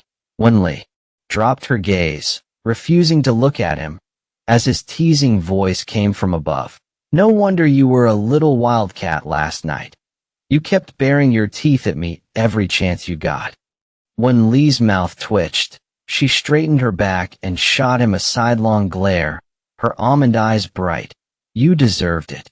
The man let out a rare, full laugh and pulled her into his arms. "My wife is right." Wen Li pressed her cheek to his chest, listening to his steady heartbeat when he lowered his voice. "I wanted to hold back, but you taste too good. Once I start, I can't stop." Her ears tingled. She pinched his waist. "Don't say that." "Embarrassed. You're the one who's embarrassed." "Find out I'm embarrassed." Wen Li smiled against his shirt. Sunlight spilled over them. The air was clean and sweet with flowers. Everything felt perfect. That night, back at the hotel, Wen Li washed up and walked to the bed. Duan Qiyu was leaning against the headboard, his laptop balanced on his thighs. The second he saw her, he closed it and set it aside. During the trip, she'd realized just how swamped he was. But every time she was ready to turn in, he dropped work without hesitation. "You can keep working. I'm not sleepy yet." She thought he was just being considerate. Duan Qiyu beckoned her. "Come here." She walked over. But before she could argue, he pulled her onto the bed. They faced each other on their knees, her hands on his shoulders. "You go. What do you call me?" His eyes held a smile. She couldn't resist that look. Softly, she said, "Husband." Duan Qiyu leaned in until their noses nearly touched, their breaths mingling. His voice went low. "Does it hurt down there?" Wen Li's breath caught. A little. He dipped his head and kissed her lips, a slow, soothing kiss. Then, like magic, he produced a tube of ointment from under the pillow. Wen Li blinked. Is that what you bought this afternoon? Yeah. I'll apply it for you. With that, he lifted her off her knees and laid her on the bed, then turned her over. Wen Li's eyes flew wide. She clamped her legs together. No. I was lying. It doesn't hurt at all. The idea of Duan Qiyu putting medicine there while she was wide awake. Just imagining it made her breathless. He looked at her, his eyes deep. It doesn't hurt.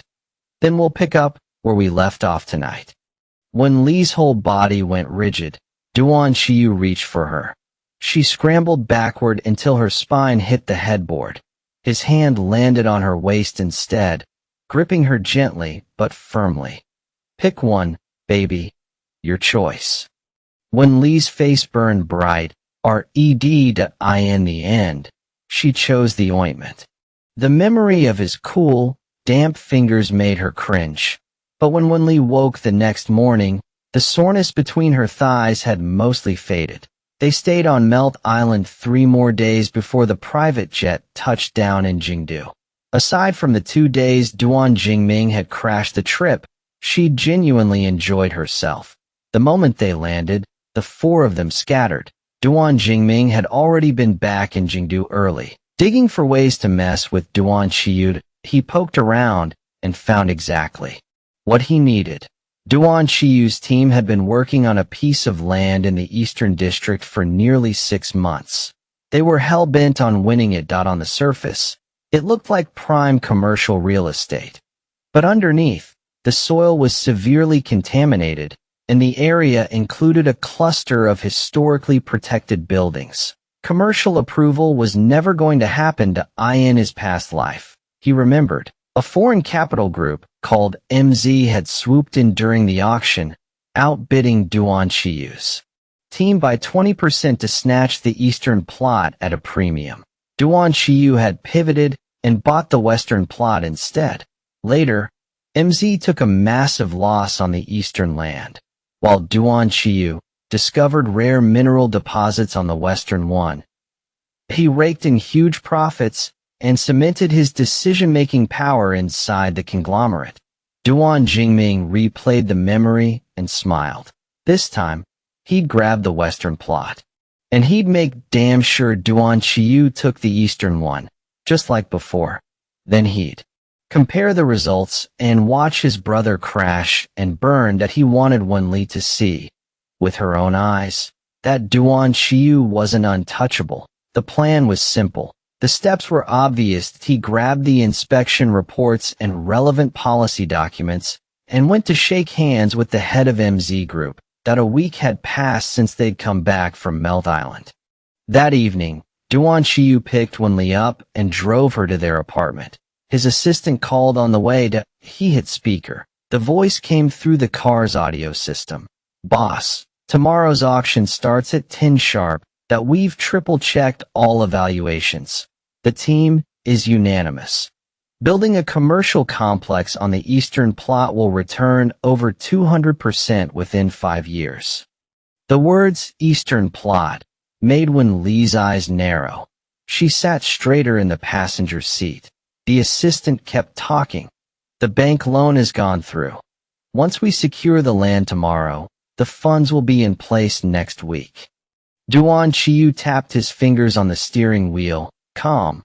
Got it. I'll lead the team myself. He hung up. Soft music flowed back through the speakers. Wen Li turned to look at him. Brother, you're bidding on the eastern plot tomorrow? He was a little surprised she cared about his business dealings. Yeah, she pressed. This plot, it's really important to you, isn't it? He caught the probing tone, curiosity flickering, but answered honestly. It is. My team and I have been on the Eastern project for 6 months. Barring any surprises, we'll win it.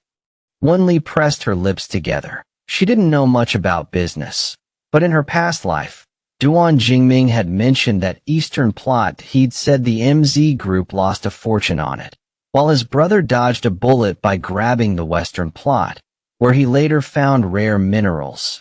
Back then, Duan Jingming had gone on and on about how sharp his brother's instincts were. She wasn't sure if history would repeat itself. What if the MZ group didn't bid on the Eastern plot this time? That would be a disaster. She chose her words carefully. I heard that plot used to be a chemical plant. There might be contamination, and there are a lot of old buildings there. The Cultural Preservation Department probably won't let you build a commercial zone, right? Duan Qiyu's eyes sharpened. The team already looked into all that. The chemical plant was 50 years ago. It was relocated a long time ago. Soil tests came back clean. As for the old buildings, we've already talked to the preservation department. Some can stay, and the rest can be developed into a unique commercial area. But Wen Li tugged at her ear, struggling. Everything he said made sense. She couldn't exactly tell him she was reborn and knew this from her previous life. Even if he believed something that insane, she didn't want him to know she'd been married to Duan Jingming for 5 years in that other timeline. That whole period was a stain she never wanted to revisit. Seeing her hesitate, Duan Qiyu's curiosity deepened, his gaze turning sharp. Ali, how do you know so much about this plot? Her breath caught. She blinked, feeling a flush of guilt. It's not like I'm an expert, I just heard a colleague mention it once. I don't really understand business stuff. Maybe I'm overthinking, but it might be smart to reevaluate the Eastern plot. Anything with historic buildings, better to be careful. Hearing that, Duan Qiyu let most of his suspicion go. Alright, I'll take my wife's advice that I'll do a thorough review tonight. Wen Li breathed out in relief, then decided to cover all her bases. Actually, I also heard from that same colleague that the Western plot is supposedly lucky. Maybe you should take a look there too. The suspicion he'd just dismissed came roaring back if her earlier warning was a reasonable concern. This suggestion had no solid grounding at all. Duan Qiyu's phoenix eyes narrowed. The Western plot wasn't a standout item in tomorrow's auction, but he'd had his eye on it for 3 months. He'd personally inspected it, and secretly had his team run tests. It really was a lucky piece of land. There were rare mineral deposits underground. He wasn't sure of the quantity yet, but even a small vein would cover his costs, and he'd get the land for free to develop afterward. He'd kept this quiet. Only he and his personal assistant knew. He planned to buy that plot with his private funds. No fanfare. His expression stayed neutral. That colleague of yours has a good eye. You should have her apply to work at my company. Wen Li felt sweat bead on her neck. She just likes reading about land development stuff. She doesn't want to work in the field. Too bad, he said. The words carrying a double meaning. He didn't know what she was hiding, but he wanted to ease her mind. Don't worry, baby. I already had the Western plot in my plans, and I'll think carefully about the Eastern one. Wen Li let out a breath and nodded. 9 in the morning. The atmosphere on the top floor of the Duan Corporation conference room was wired tight. Around the massive circular table, Duan Qiyu sat at the head, his face carved from ice as he stared at the data charts on the projection screen. An hour until the auction. Every person in the room was a key member of the Eastern Development Project. President, we verified all the evaluation reports. There are no issues, the project director said. Adjusting his glasses, the deputy director added, the Cultural Preservation Department has also double-checked per your request. The result is the same, that they'll allow us to keep some of the old buildings and fully support the new commercial zone. Duan Qiyu had expected that answer, but when Li's words from yesterday still echoed in his head, she'd told him to be careful. The Eastern project wasn't his alone. Dozens of people had worked on it for half a year. Policy, funding, personnel, plans, everything was locked in without a snag. He couldn't find a single reason to walk away. He scanned the faces of his core team. Every one of them wore absolute confidence. The answer was clear. Proceed as planned. Let's move out. The conference room doors swung open, and the group strode toward the auction. The auction hall was packed. Duan Jingming sat in the second row in a silver-gray suit. Brimming with confidence, he fixed his gaze on the back of Duan Qiyu's head, his eyes burning with an undisguised challenge. Before the auction began, Duan Jingming stood and walked over. "Brother, I hear you're after that land in the East District?" Duan Qiyu swept a cold, sharp look across his face, but didn't answer. Duan Jingming's jaw tightened as he lowered his voice. "I've got my eye on that eastern plot too, that we'll see who walks away with it." Duan Qiyu's expression stayed flat, but something flickered in his eyes. Having thrown out a smokescreen, Duan Jingming smirked coldly. "Brother, what you take by force eventually has to be returned. Wen Li was never yours." He turned and strode off, arrogance radiating from his back. The auction started at 10 sharp. 10 minutes earlier. Wen Li was at the art troupe, rehearsing for the upcoming national tour. Restless, she kept hitting wrong notes. Sun Yin, in ballet attire, leaned against the piano with a puzzled look. "Wen Li, what's wrong? Something on your mind?" Wen Li stopped playing and let out a breath. "Nothing. Just feeling a little on edge." It was almost 10 that the auction was about to begin. She had no idea if Duan Qiyu and his team had decided to go after the Eastern plot after their review, or whether MZ Group would even show up to bid in her past life. He had dodged that trap without her warning. But until she knew the outcome, she couldn't shake the worry. Wen Li couldn't sit still. She stood. "Nian Nian, I'm going to make a call." "Go ahead." Wen Li grabbed her phone, stepped aside, and dialed Duan Qiyu. The call connected quickly. His assistant's voice came through. "Madam, what's the matter?" I wanted to ask, is there an MZ Group representative at the auction?" "One moment, let me check the attendance list." A few seconds later, the young man's voice returned. "MZ Group is not on the list." "What?" Wen Li's heart squeezed. How could they not be there? A wave of dread washed over her. She pressed on immediately. "Did you decide to go for the Eastern land?" The assistant didn't understand why she was asking, but given how much the boss valued his wife, he answered honestly. "Yes, madam." Wen Li's heart seized. The screen showed 2 minutes until the auction began. She raised her voice. "Quick!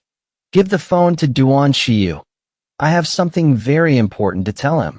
Startled by the urgency in her tone, the assistant raced from the back row to the front. On stage, the host had already started the opening announcements. Protocol forgotten, the assistant bent down beside Duan Qiyu and handed him the phone. "Boss, it's your wife." Duan Qiyu took it. "What's wrong?" Hearing his voice, Wen Li rushed out. "Brother, you can't bid on the Eastern plot. I know this sounds irrational, but please trust me. That piece of land, okay." Duan Qiyu's voice was calm. Wen Li stopped mid-sentence. You're not going to ask why? You're my wife. If you tell me not to do something, I won't. No reason needed." His voice was gentle but firm. A lump formed in her throat. "Bid on the Western plot instead. I'll explain everything tonight." "All right." The call ended. Duan Qiyu's expression turned unreadable. The auction was already underway.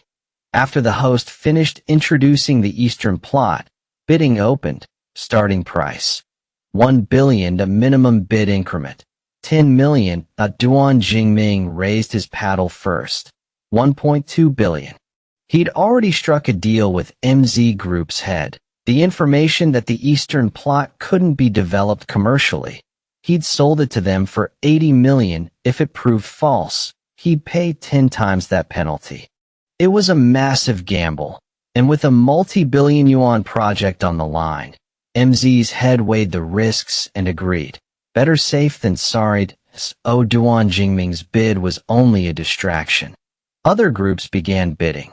After several rounds, the price reached 3 billion. Through it all, Duan Qiyu never raised his paddled eye in the back rows. His team members exchanged confused glances. Why wasn't the boss bidding? Duan Jingming stared at the back of Duan Qiyu's head, a frown deepening. This wasn't how it was.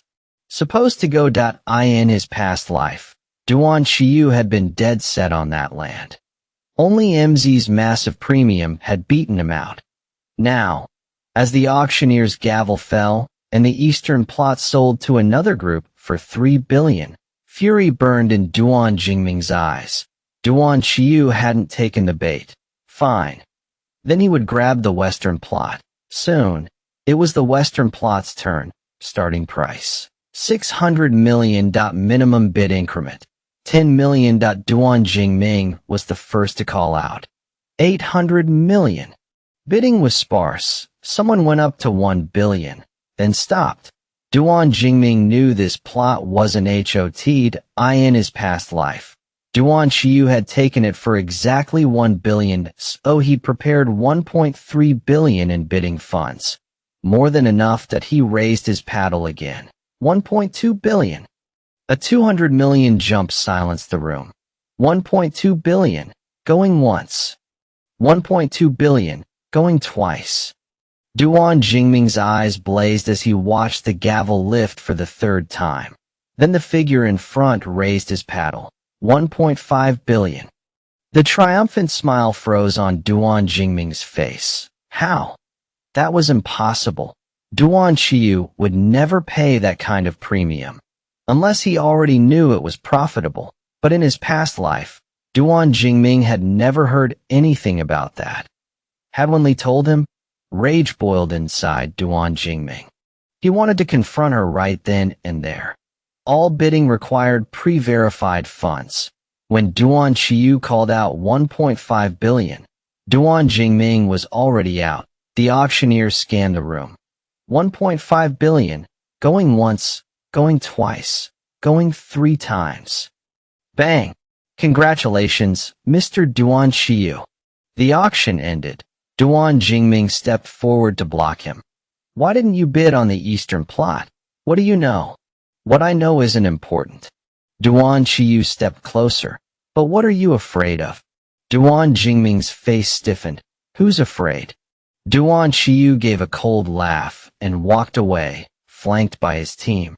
Behind him, Duan Jingming stood rooted to the spot. His face flushed crimson, then pale with fury. Fists clenched so tight his knuckles cracked. Out of the auction hall, Duan Qiyu drove off immediately.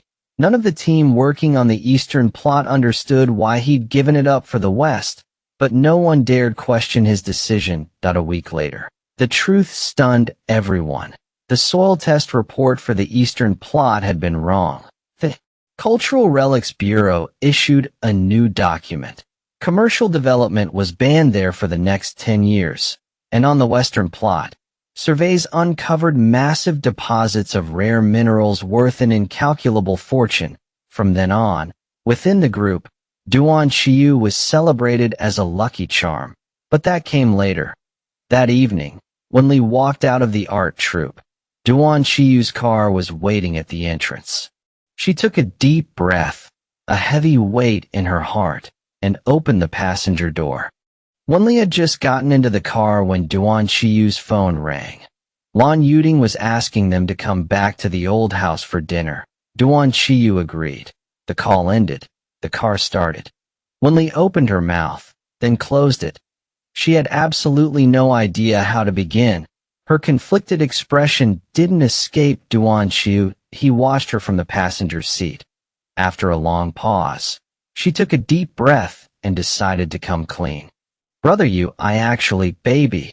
Duan Qiyu's voice cut through, low and steady. If this is that hard for you, don't force it. Whatever it is, it won't change how I feel about you. Wen Li went still. You don't want to know? Duan Qiyu's gaze stayed on the road ahead. I'd be lying if I said I wasn't curious. But if saying it hurts you, then that's where it ends. Warmth flooded Wen Li's chest. She let out a soft sigh. Honestly, I'm not ready to tell you yet. It involves something I wish I could forget. Then don't say it. He freed one hand and ruffled her hair. Forget it. Wen Li's nose stung. She gave him a bitter smile. Brother Yu. Thank you. He chuckled. I'm your husband. Keep thanking me and it'll start to annoy me. Feeling the weight lift, she felt lighter. And if you get annoyed, would you lose your temper? Not at you. She raised an eyebrow. I don't believe that. Everyone gets angry sometimes. What if one day I really piss you off? What would you do? Duan Qiyu glanced at her, a smirk curling at the corner of his mouth. For you. The only punishment is the bedroom. Wen Li blinked. Her cheeks flushed instantly. She turned toward the window and didn't say another word. Back at the Duan family estate, Duan Jingming and Jiang Wantang were nowhere in sight. Dinner was only the older generation. The mood was pleasant, easy. Duan Qiyu got pulled away by his grandfather, Duan Tianshi, for a game of chess. Wen Li chatted with Lan Yuding for a while, then headed back to Duan Qiyu's room. She sank onto the sofa and started texting Sun Yan. The door burst open. Duan Jingming stumbled inside, reeking of alcohol, his eyes bloodshot and locked on her. You told him, didn't you? Wen Li frowned. What are you talking about? His expression twisted. At the auction today, Duan Qiyu gave up the land in the east. That was because of you, wasn't it? Her heart went cold. She kept her face blank. I don't know what you mean that I never get involved in business. Duan Jingming didn't believe a word of it. He stepped closer. Ali, tell me the truth. Did you tell him about the rebirth? Otherwise, why the hell would he walk away from a deal like that? Wen Li stepped back, forcing herself to stay calm. Brother Yu is a business genius. He makes his own decisions. Bullshit. Duan Jingming's roar filled the room. That trap on that land. Only someone who's been reborn could see through it. Unless you told him. You told him all our secrets, didn't you? Wen Li's jaw tightened. Keep your voice down. Why should I? He shouted, his voice cracking. That was our secret. What gave you the right to share it with him? Since you told him, then tell him everything. Tell him I was your husband in your past life. That we shared a bed for 5 years. Tell him how much you loved me. How we were, shut up. Wen Li slapped him hard across the face. Her whole body shook with rage. Get out. I'm not leaving. Duan Jingming's red-rimmed eyes stayed fixed on her. Tell me why you chose him. Is this revenge? Are you using him to get back at me? You want to punish me? Fine, I do whatever you want. But you can't love him. Not Duan Qiyu. Madness flickered in his eyes. I'm telling you. Wen Li, I brought you into this family. From that day on, you were mine. The blood drained from Wen Li's face. Duan Jingming. You've lost your mind. No one noticed that the door wasn't fully closed. Duan Qiyu stood outside. His face paled. He'd imagined a lot of possibilities today. None of them had been this. World-ending. Rebirth. Past life. Husband and wife. Every word cut like a poison blade buried in his chest. Inside, the confrontation kept going. Duan Jingming let out a hollow, broken laugh. Yet I've lost my mind. The second I found out you married my brother, I went crazy. His eyes were wet now, his voice thick. Ali, I screwed up. I know I did. Please, don't love him. Let's start over. Like before. I'll do whatever you want. No. Wen Li's voice cut like steel. She met his stare head on. Duan Jingming, I don't love you anymore. The second you chose Jiang Wantang, it was over. I end this life. The only one I love is Duan Qiyu. You're lying. Duan Jingming's laugh came out twisted and ugly. You're only with him to hurt me. I don't believe you. I won't believe it. He staggered back like he'd been dealt a fatal blow, then turned and stumbled out the door. The moment it clicked shut, Wen Li's strength collapsed. She crumpled into the sofa. A deep, helpless despair swallowed her whole. What else could she do to make Duan Jingming let go? Was there really no other way? Late that night, Duan Qiyu stood alone on the balcony. The tip of his cigarette flared and faded in the dark that he rarely smoked. Tonight, he needed something to numb the ache. Rebirth, past life marriage. 5 years together. The information churned through his head like a nightmare he couldn't escape. He remembered the first time he'd ever seen Wen Li, small and thin, eyes full of curiosity and fear. By the time she grew up, the curiosity was gone. Only the fear had stayed. He knew it with brutal clarity. If Duan Jingming had never cheated, he and Wen Li wouldn't be together right now. Brother you? Wen Li stepped onto the balcony in her pajamas. Why aren't you asleep? She asked softly. He crushed out the cigarette, turned, and pulled her into his arms that he held her tight, like he was afraid she might disappear. Baby. His lips brushed her ear. Do you love me? Yes. No hesitation at all. More than you loved Duan Jingming. Back then, Wen Li froze. She lifted her head, eye in the moonlight. The pain in Duan Qiyu's eyes was impossible to miss. You heard everything. It wasn't a question. Yes. He didn't bother denying it. Silence stretched between them. Distant lights flickered, but they couldn't reach the darkness here. I'm sorry. Her voice cracked. I didn't mean to keep it from you. I didn't know how to tell you about me and him. 5 years of marriage. You must have a lot of memories.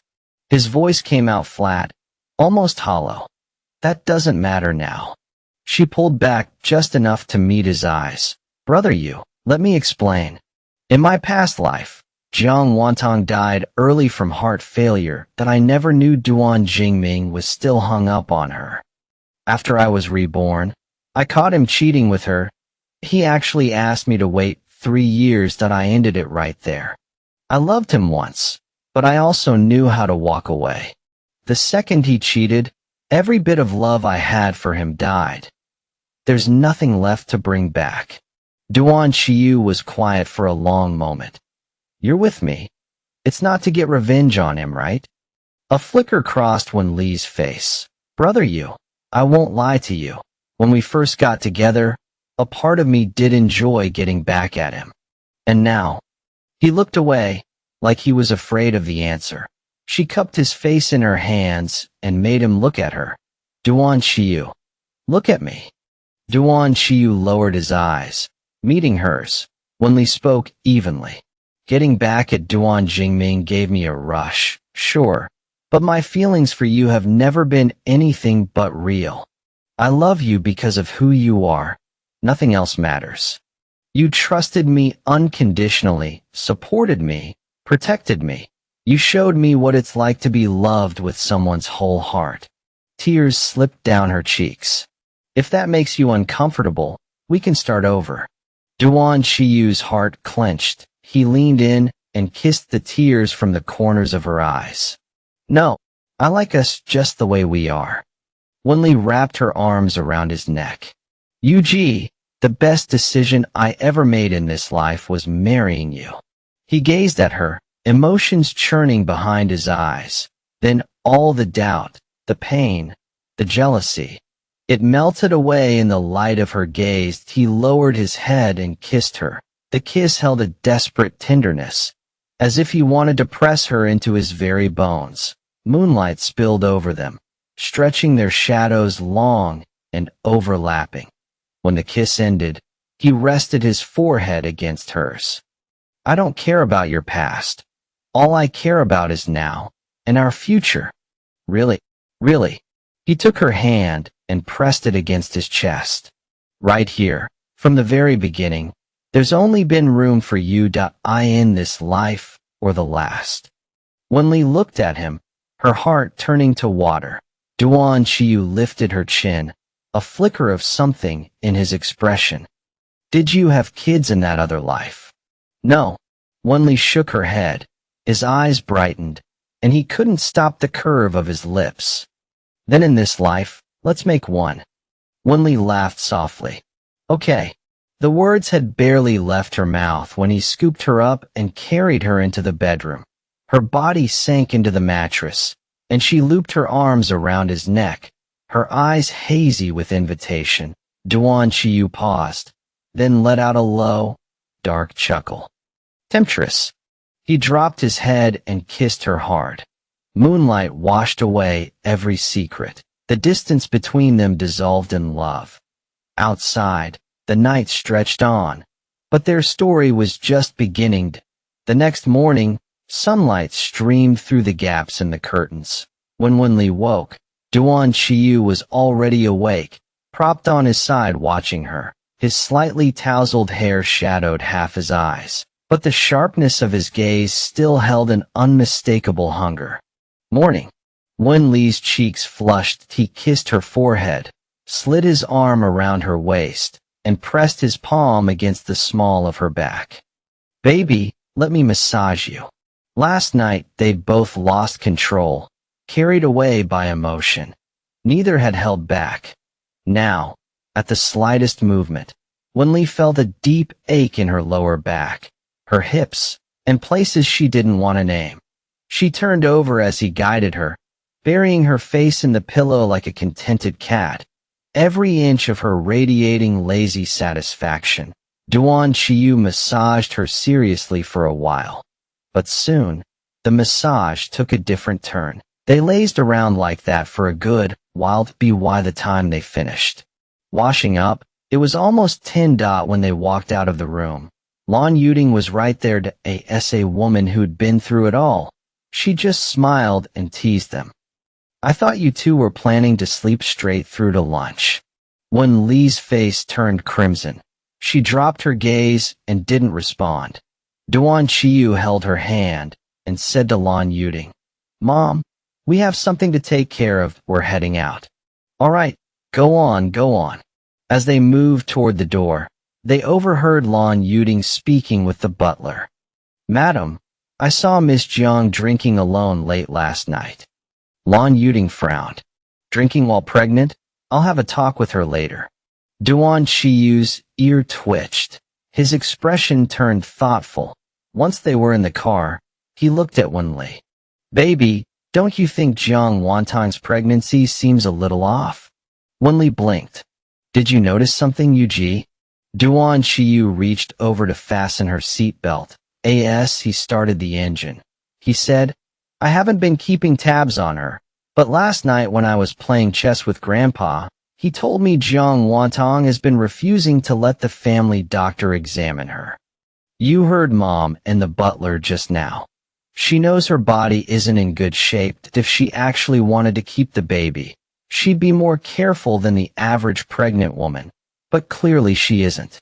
I'm starting to wonder. He paused. If she's even pregnant at all. Wen Li froze. Duan Qiyu continued.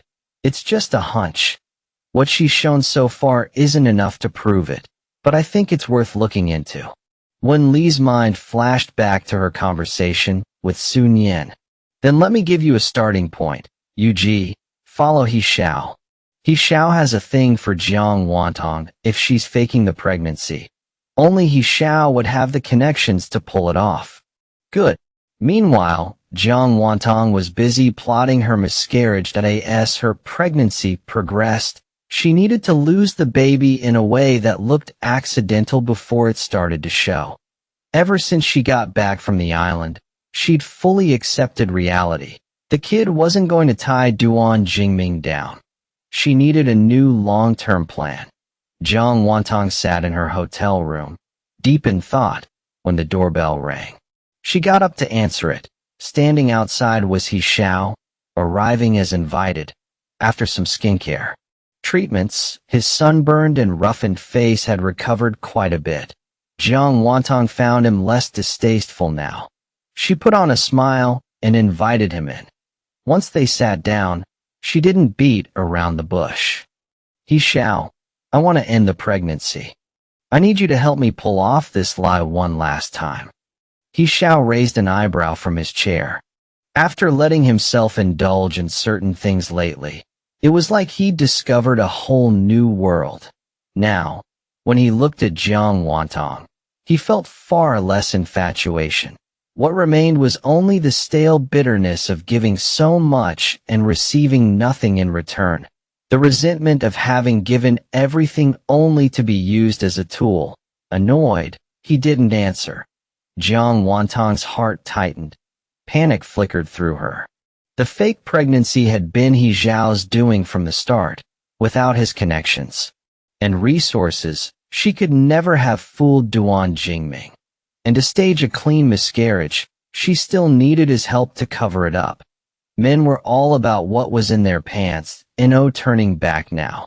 Looking at He Zhao's passable face, she got up and sat down on his lap.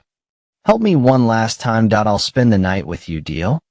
A flicker of mockery passed through He Zhao's eyes, but desire stirred beneath it. One transaction that would snuff out the resentment in his heart once and for all.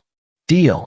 With He Zhao's arrangement, Duan Jingming, Jiang Wantang, and a few other friends went camping together over the weekend. The spot was a famous glamping site on the outskirts of the capital. They left Saturday morning for 2 days and 1 night. Wen Li had been busy rehearsing for her national tour, so Duan Qiyu planned a weekend camping trip to let her relax and reconnect with nature. Sun Yin and Shen Henian found out and insisted on joining. The 4 of them agreed to leave Friday afternoon. Without knowing about the other group, both parties ended up booking the same location at roughly the same time. The campsite sat in the northern mountains just outside Beijing. Wen Li and the others pulled up in a roomy off-road vehicle. Autumn had painted the hills in brilliant red maple leaves. She stepped out, stretched her arms wide, and breathed in the crisp air. Everything felt sharp and clean, like the world had just been washed. It made her feel younger, lighter. This place is incredible. If you like it, it's yours. His voice came low and smooth, riding the autumn breeze. She froze mid-stretch and turned toward Duan Qiyu. His expression told her he wasn't joking. I only said I liked it, that I didn't say I wanted to own it. I know. He took her hand, his eyes holding hers. But I want to give it to you. Heat crept up her cheeks. She stared out at the sprawling campsite, trying to calculate what a place like this would cost. Duan Qiyu had money. She knew that better than anyone. But there was no reason to throw it around like this. They could just come here whenever they felt like it. That was enough? She shook her head, smiling. Seriously, you don't need to spend that kind of money. Shen Henian cut in without warning. Ali, don't be polite with your husband. The place is already his. What? Wen Li blinked. Her stunned expression was so adorable that Duan Qiyu leaned in and kissed her cheek. It's my personal property that I'm transferring it to you. She blinked again. Ever since they'd signed the marriage certificate, Duan Qiyu had offered to give her a full breakdown of his assets so she could pick whatever she wanted. She'd refused outright. She had her own money. She was happy with her life. She wasn't after his fortune. Deep down, she'd always believed it was smarter to keep their finances separate if something ever went wrong. She didn't want the mess. But after last week, after she'd told him her biggest secret, everything between them had shifted. That guarded feeling was gone. In its place was something sweeter, lighter. She beamed at him. Thanks, honey. Duan Qiyu caught the change between them instantly. He gave her cheek a soft pinch. I'll go unpack. He walked toward Shen Henian, who was already hauling luggage. Sun Yin sidled up to Wen Li and whispered, Every time I see you too, I'm stuffed with couple food. Wen Li laughed and hooked her arm through Sun Yin's.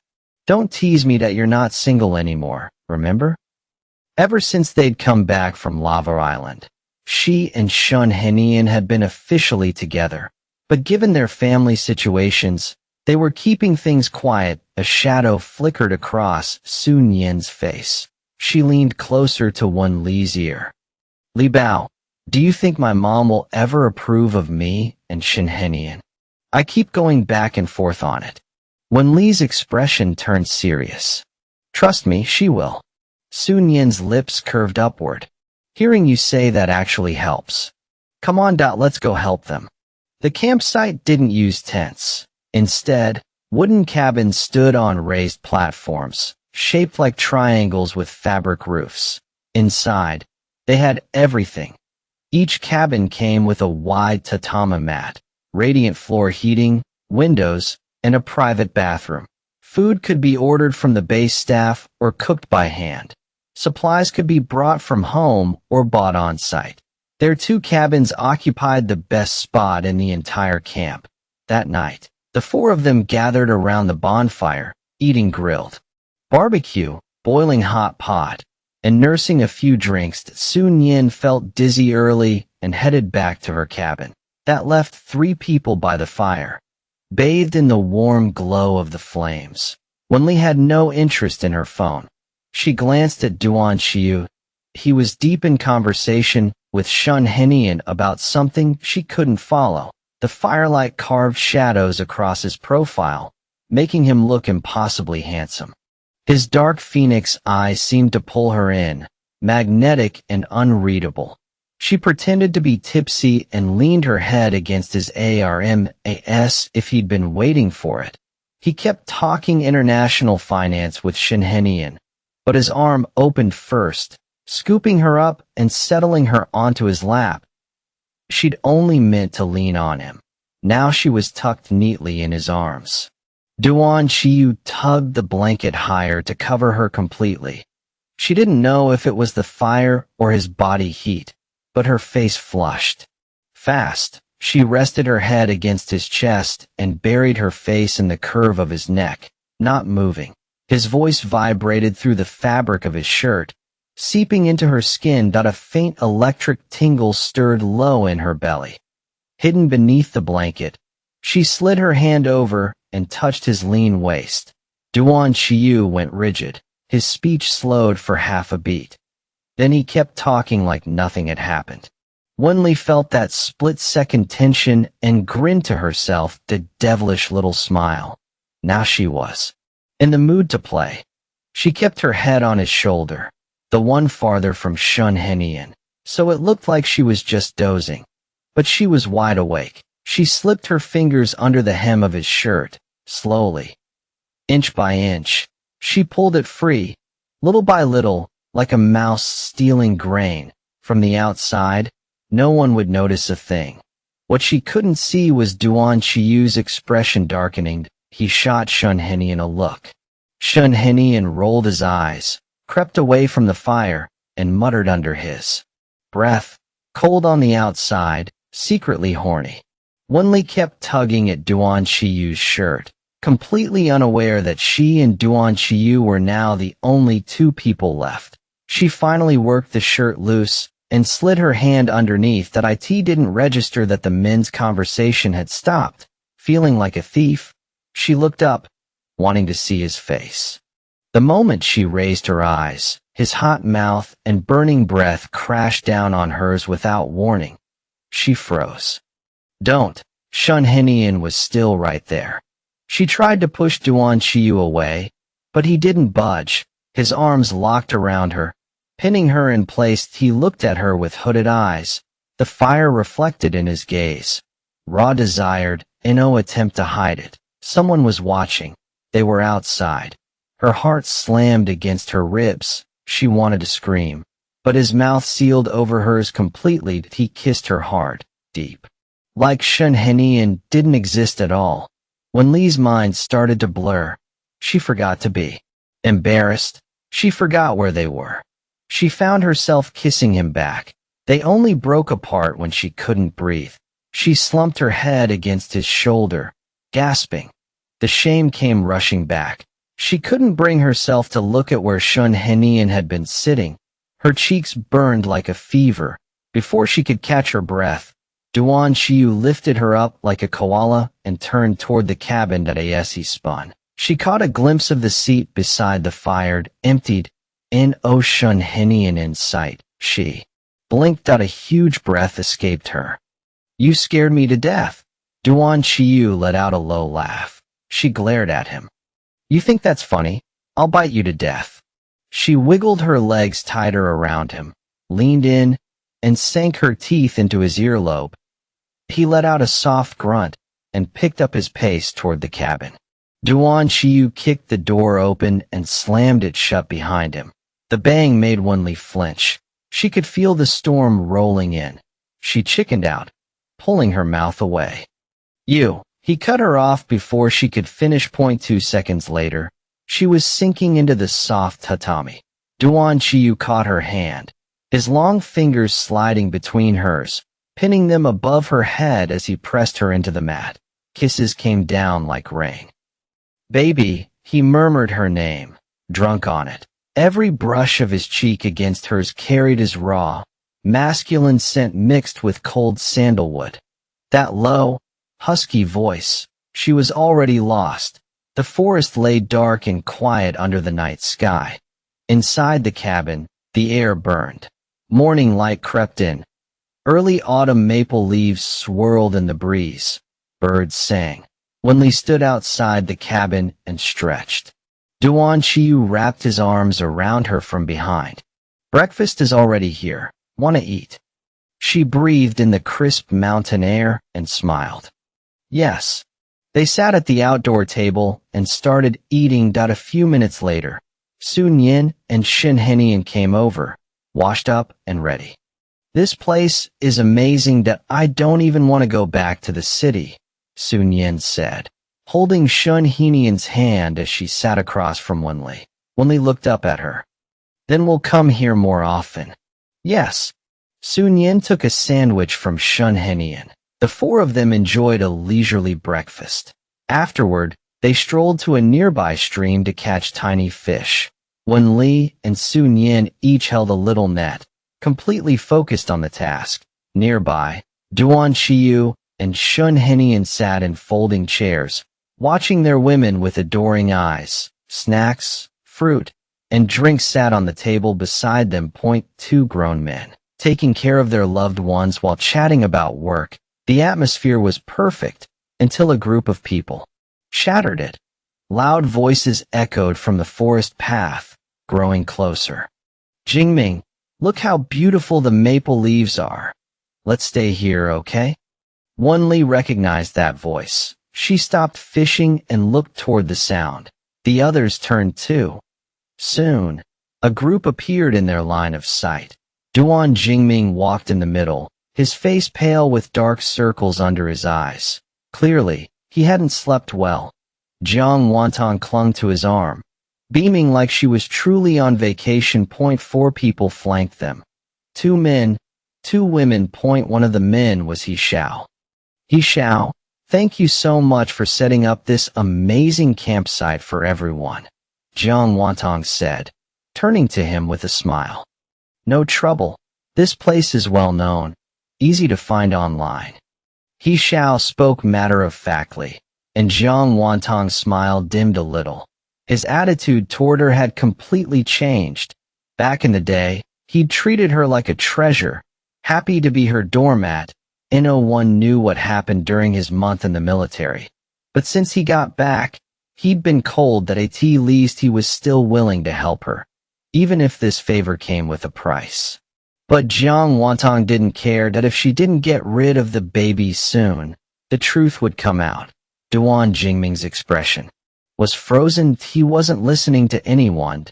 If Jiang Wantang hadn't nagged him into this camping trip, he wouldn't have wanted to come at all.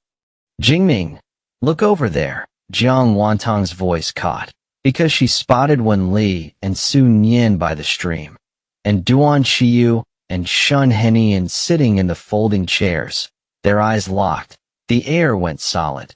Duan Jingming's cold mask cracked, his gaze locked onto Wen Li. Regret, obsession, a hint of madness. A few days apart, and she looked even more beautiful, healthier. He didn't need to guess. She and Duan Qiyu were clearly in the heat of things. Duan Jingming clenched his fists, fighting to keep his emotions in check. "Brother Ali, what a coincidence." His voice came out rough, but he forced politeness for the crowd. Duan Qiyu didn't move from his chair. His face was blank. "Not a coincidence. This land is my private property. Who let you in?" Everyone turned to Xiao that he looked uncomfortable. I booked it. Sorry. You good, but I didn't know it was your place. The month of pig raising was still a nightmare for him. Jiang Wantang jumped in to smooth things over. Big brother, don't be mad, we didn't know it was private, that we'll leave now. She tugged at Duan Jingming, but he stood rooted. I still on Wen Li. Ali, let's talk alone. No need. Wen Li's voice was calm. How can there be no need? Duan Jingming's tone turned frantic. Last time I was drunk, my attitude was enough. Duan Qiyu's voice cut through cold. Are you leaving on your own? Or do I have you thrown out? Duan Jingming's face hardened. He shot a venomous glare. I'm talking to Ali, jealous? Sun Yan rolled her eyes so hard they nearly fell out. Pleased that Ali and you Go are actually married. If anyone should be jealous, it's you.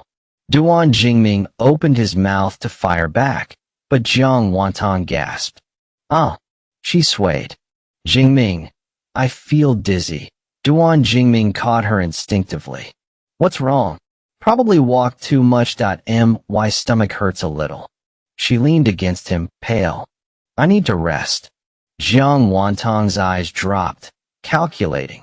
This was perfect. With all these witnesses, if she had a miscarriage here and blamed Wen Li. No cameras, no proof. Wen Li would never be able to defend herself. Her hand slid to her belly that a blood pack was hidden there. All she had to do was prick it. With Xiao around, cleaning up wouldn't be a problem. Since Jiang Wantang was pregnant, no one objected to her resting. And Duan Jingming had no intention of leaving anyway. His group pulled out folding chairs and settled down about 100 meters away. Duan Qiyu's expression turned icy that he reached for his phone to call security, but Wen Li stopped him. Wait. She leaned in. Jiang Wantang didn't show up here by accident, and she's not faking sick for no reason. Want to see a show, you Go? Wen Li smirked. Duan Qiyu understood. 2 days ago, they'd gotten the results of their investigation into whether Jiang Wantang was actually pregnant. Xiao had used his family's hospital, bribed a doctor, and faked the pregnancy report. No one else knew yet. Wen Li had talked it over with Duan Qiyu. If she was faking the pregnancy, she'd definitely fake a miscarriage. Her belly would have to grow eventually. Hard to hide. Now they were outdoors. Xiao the accomplice was here, and Jiang Wantang coincidentally faked illness to stay. Wen Li had a strong suspicion she was planning to miscarry, and had some other scheme, because if it were just the miscarriage, she wouldn't need to stay. It wasn't hard to guess what she was up to. Wen Li had a feeling this was aimed at her. Miscarry and frame her. What effort? She whispered her theory to Duan Qiyu in his eyes. Jiang Wantang was nothing but a clown. He tucked a strand of Wen Li's hair behind her ear, his expression tender. How do you want me to cooperate? Wen Li lowered her voice. Get someone to, their bodies close, voices low. From a distance, Duan Jingming watched them, his glare turning dark and cold. He could barely breathe. I will win you back. Lunch was thick with tension, every bite swallowed under a cloud of hostility. The two groups sat close enough that every word carried. Jiang Wantang's cloying voice drifted over again and again. Jingming, could you get me some of that fruit? Jingming, would you grab that blanket? Every request was aimed at Wen Li. Jiang Wantang was parading her doting boyfriend, desperate to soothe the bitterness eating at her on their side. Duan Qiyu was searing steaks over the fire. Wen Li walked up and shared what she'd spotted. Jiang Wantang has a blood pack tucked under her stomach. Duan Qiyu's mouth curved. Didn't know my baby had such sharp eyes. Wen Li bit her lip, a little embarrassed. I noticed she kept touching her lower stomach without thinking. Since she's not really pregnant, she's got something hidden there. He ruffled her hair, his voice warm with praise. Smart girl. Sun Yan and Shun Henian, already in on the truth, exchanged knowing glances, and waited for the show to blow up. That afternoon, after Jiang Wantang threw her third pointed look, Wen Li decided not to drag this out any longer. She'd expose the lie before sunset and kill the farce for good. She grabbed a bucket and gave Duan Qiyu a meaningful glance. "I'm going to catch some fish by the stream. Clear the table." The moment she walked off, Duan Jingming stood to follow. Jiang Wantang caught his arm fast. "Jingming, listen to me. Your brother's right there. If you go after her, he'll block you before you say a word. It'll just humiliate everyone. Let me go talk to Wen Li for you." Duan Jingming paused, looking down at her, half doubtful, searching. Jiang Wantang read him perfectly, as she'd spent years playing the saint, always claiming she just wanted his happiness, even if it wasn't with her. That line had opened him up more than once. She kept up the act. "Jingming, I know you've been hurting. I just want to see you smile again, even if it's not because of me." Something in Duan Jingming softened. These days, his heart belonged entirely to Wen Li. Jiang Wantang was a girlfriend in name only. Since she'd claimed to be pregnant, they hadn't so much as touched. He let the suspicion drop and let a trace of pity creep into his voice. "Thank you, Wantang, that I'll find a doctor who can fully treat your condition." She nodded hard, barely listening. Her body was weak, but it worked. Right now, selling this lie meant everything, and taking down Wen Li with it. She had no idea that in another life, her heart would suddenly fail. Without a donor match, she'd die for certain. By the stream. Before Jiang Wantang reached her, Wen Li switched on the miniature camera clipped to her chest. Jiang Wantang leaned in, voice dropping, her sweet mask crumbling into ice. "Feeling proud of yourself, Wen Li? Duan Qiyu dotes on you. Duan Jingming keeps chasing. Must feel amazing, watching the brothers tear each other apart over you." Wen Li let out a cold laugh. "Not everyone is as twisted as you, Jiang Wantang.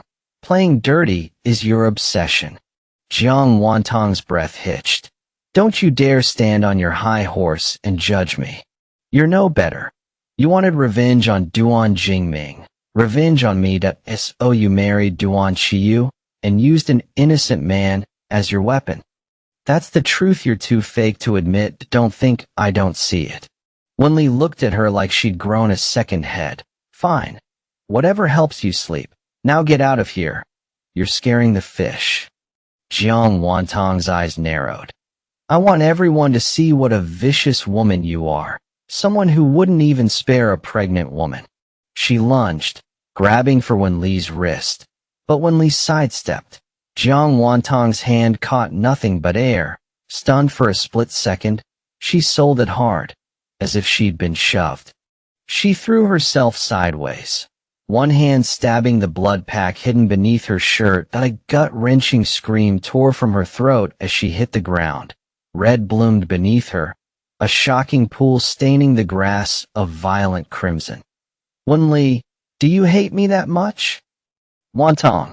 Duan Jingming shouted, sprinting toward her. He Xiao stepped out of the restroom just in time to hear that hysterical accusation. He froze. They'd agreed she'd only pretend to trip. This was not the plan. How was he supposed to cover this up with Duan Qiyu right here? If his boss decided to dig, He Xiao would be the one buried. Damn it. He wanted to strangle Jiang Wantang. That woman was a catastrophe.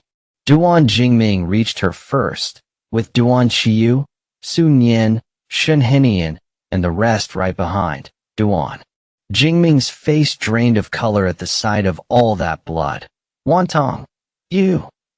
The blood pack was generous. The mess looked horrifyingly real. Jiang Wantang clutched her stomach, tears streaming. It hurts so much. Jingming, our baby. Wen Li hates me. She was smart. She didn't say Wen Li pushed her. Only that Wen Li hated her. That made it easier for Duan Jingming to swallow. If Wen Li hated Jiang Wantang, it meant she still cared. She was jealous of the pregnancy. After all, In 5 years of marriage, they'd never had a child. The thought almost made Duan Jingming happy, but seeing Jiang Wantang bleed like that did stir some pity. The child? It wasn't even fully formed. He didn't care that much. He cradled her upper body against his chest and stared at Wen Li, his expression unreadable. From his group, the murmuring started. "Oh my God, so much blood. Wen Li is pure evil. Call an ambulance." He Xiao, the accomplice, stayed the quietest of all. Wen Li stood across from them, pulling out her phone. The Bluetooth link to the tiny camera was already live. Duan Qiyu stepped beside her and took her other hand. His face was a mask of ice as he watched the performance. Let them scream all they wanted. The louder they got, the harder they'd hit the ground when the truth landed. Sun Yin and Shun Henian lingered at the edge, thoroughly amused. Jiang Wantang glared at Wen Li, eyes red and swollen. "Why did you do this?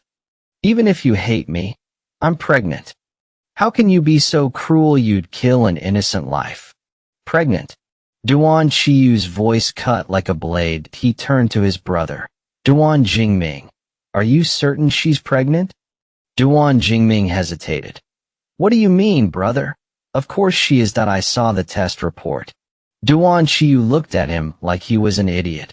Wen Li spun her phone around and held the screen up, facing Duan Jingming and the rest.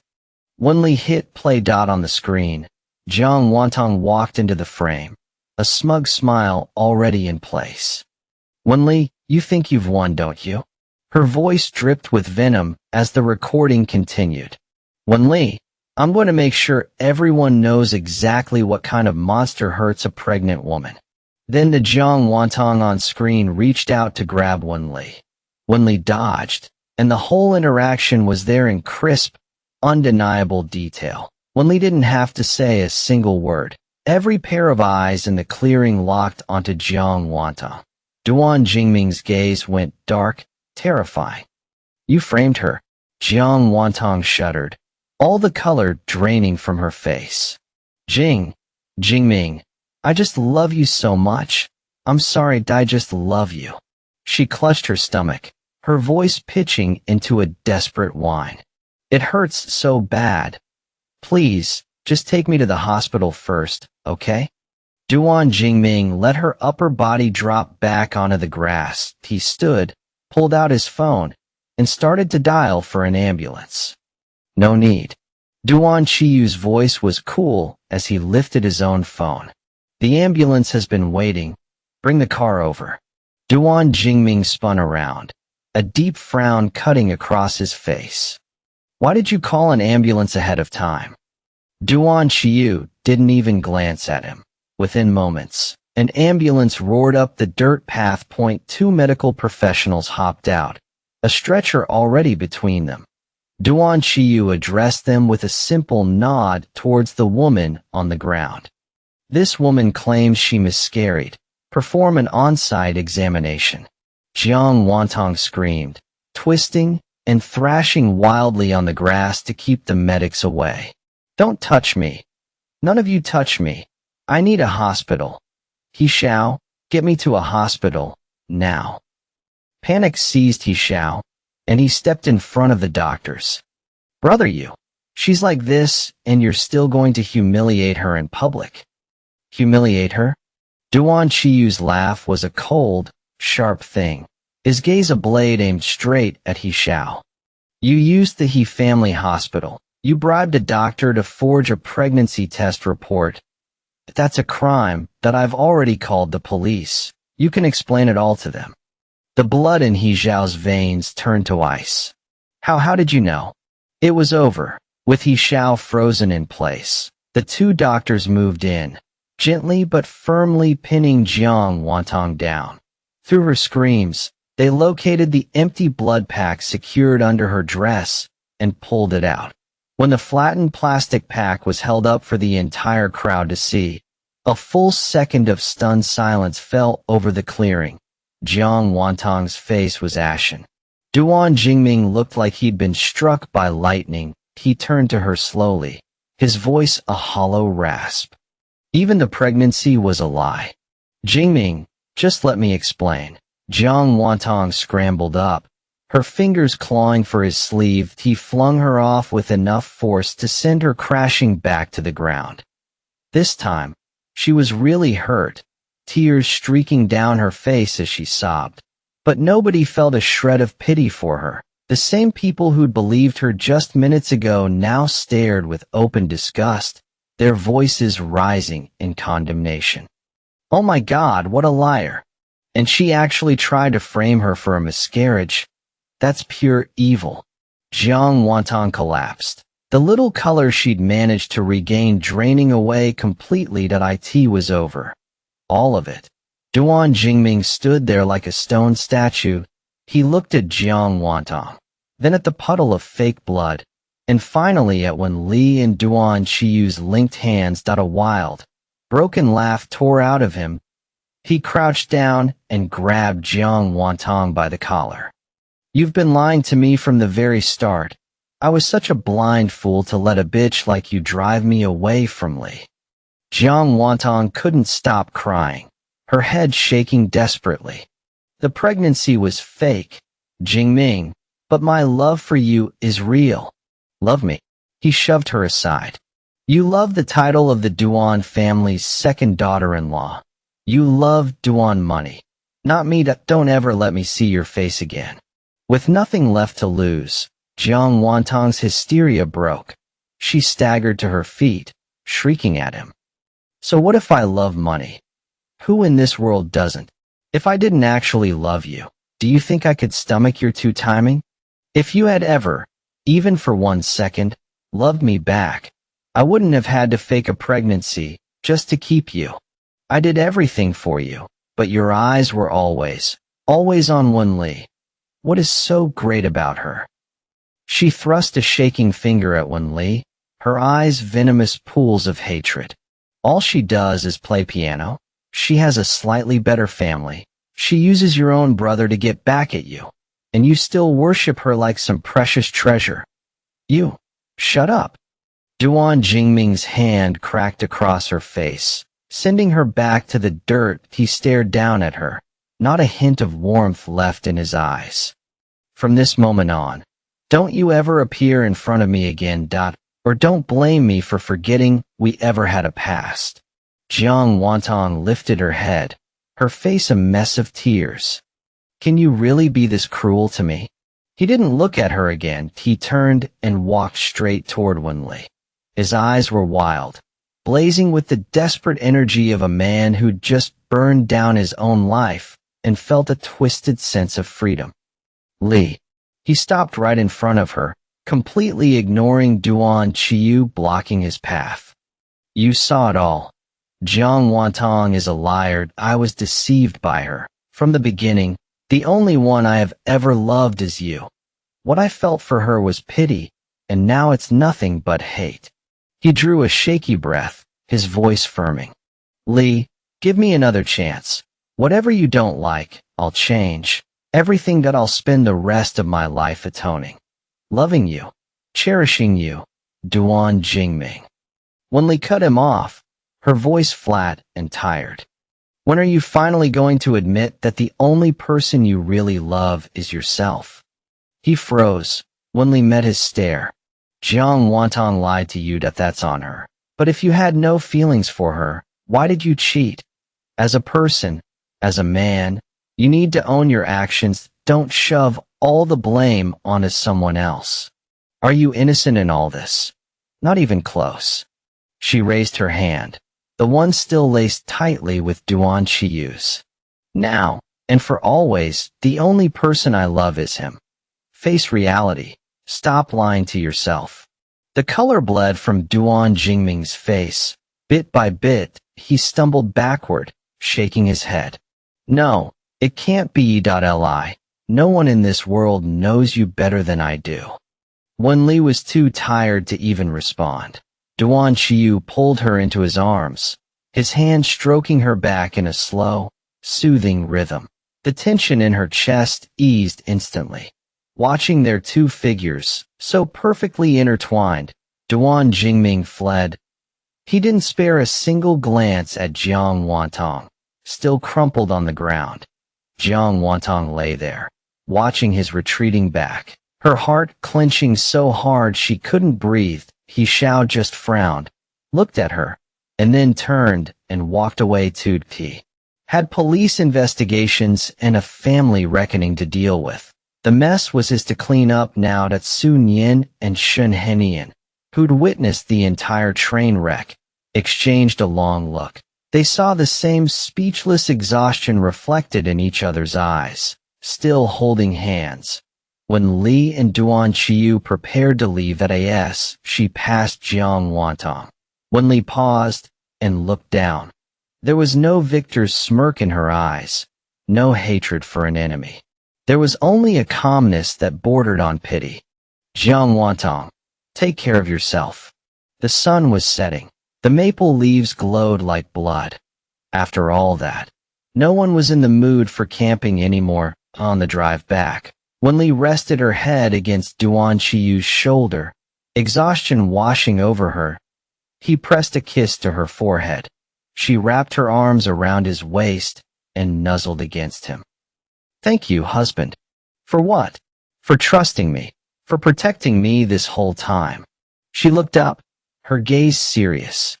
Without you, the schemes Duan Jingming and Jiang Wantang were playing would have been too much for me to handle on my own. Both of them were so selfish, so stubborn. They never listened to what she said, only fixated on their own agendas.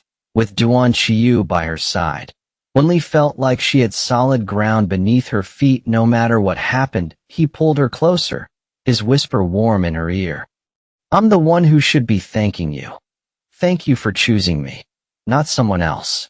She thought those were the sweetest words she'd ever heard. He didn't just say them. He proved them with every single action. She lifted her face and kissed his lips first, just as she was about to deepen it. She suddenly remembered the two people in the front seat. She stopped, burying her hot face in the crook of his neck and pretending nothing had happened. The man's soft chuckle vibrated against her as he stroked her hair. The car left the woods behind, and city lights flickered on one by one. Through the window, back in the maple grove, Jiang Wantang slowly pushed herself to her feet. She looked down at her own disheveled state and let out a burst of crazy laughter. The sound echoed through the empty forest, shrill as a ghost. Wen Li, Duan Jingming, Duan Qiyu. She recited their names one by one, hatred carving deep lines into her face. Just you wait. I, Jiang Wantang, am not done with this. In the study of the Duan family estate, Duan Qianfeng's face was a brewing storm. Kneel. Beside him, Lan Yuding opened her mouth, then closed it again. Things had spiraled too far out of control that a con artist had waltzed in and tried to frame Ali, all because of her youngest son's affair. She hated every part of it, but her husband needed to teach the boy a lesson. Before he got worse, Duan Jingming dropped to his knees without a word. He had known this was coming. Do you know what you did wrong? Yeah. Duan Qianfeng drew a slow, deliberate breath.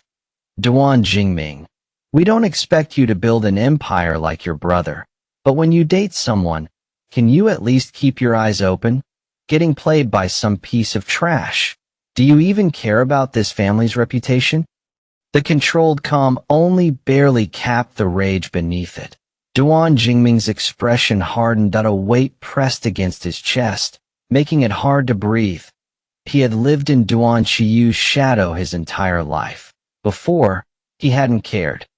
Now, it just felt humiliating. His brother was better at everything, and now he had taken Ali too.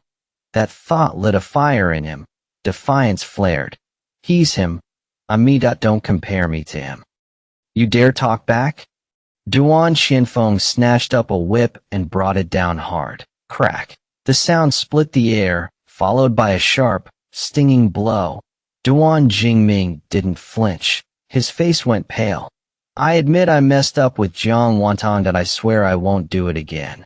But I want to make one thing clear right now, that I'm not giving up on Ali. Crack. Before he could finish, a slap landed hard across his face. It was his mother, silent until this moment. The first time she had ever struck him. Lan Yuding's palm shook with pure rage, her eyes red. Do you even realize Ali is your sister-in-law now? She's your brother's legal wife. So what?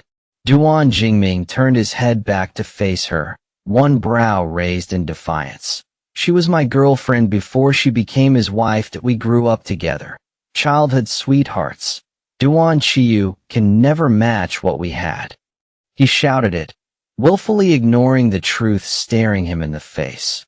Wen Li and Duan Qiyu were deep in a real, passionate romance. He clung to the past like it was his only weapon. Lan Yuding didn't hold back. How dare you say that? If you hadn't cheated on her, Ali would never have broken up with you in the first place. Now she and your brother are happy, and you want to barge in and tear it all apart. Have you thought for 1 second about the consequences? Duan Qianfeng gripped the whip, his gaze cold and fixed on his youngest son. That he knew exactly what his eldest was capable of if they weren't blood.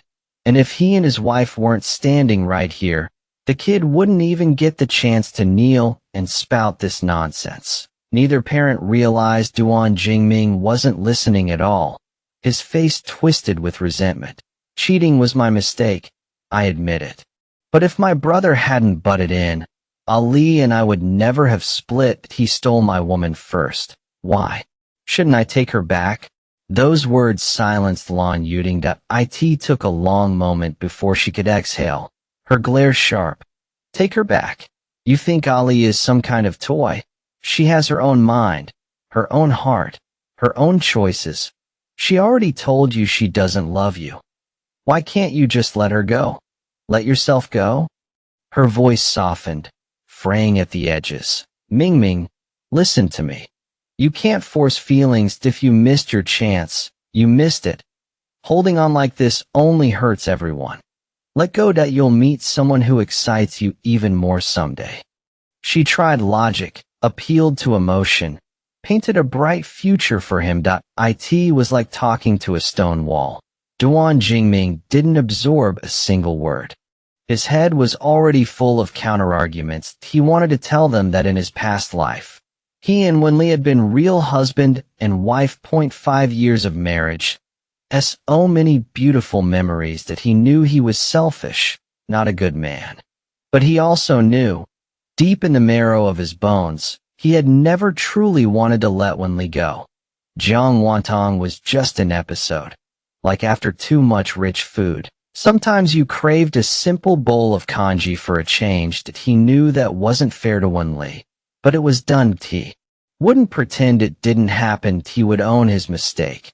But he would not give her up. The storm of emotions churned inside him. But he didn't say a single word to his mother. Lan Yuding read the stony refusal on his face. Her advice had landed nowhere.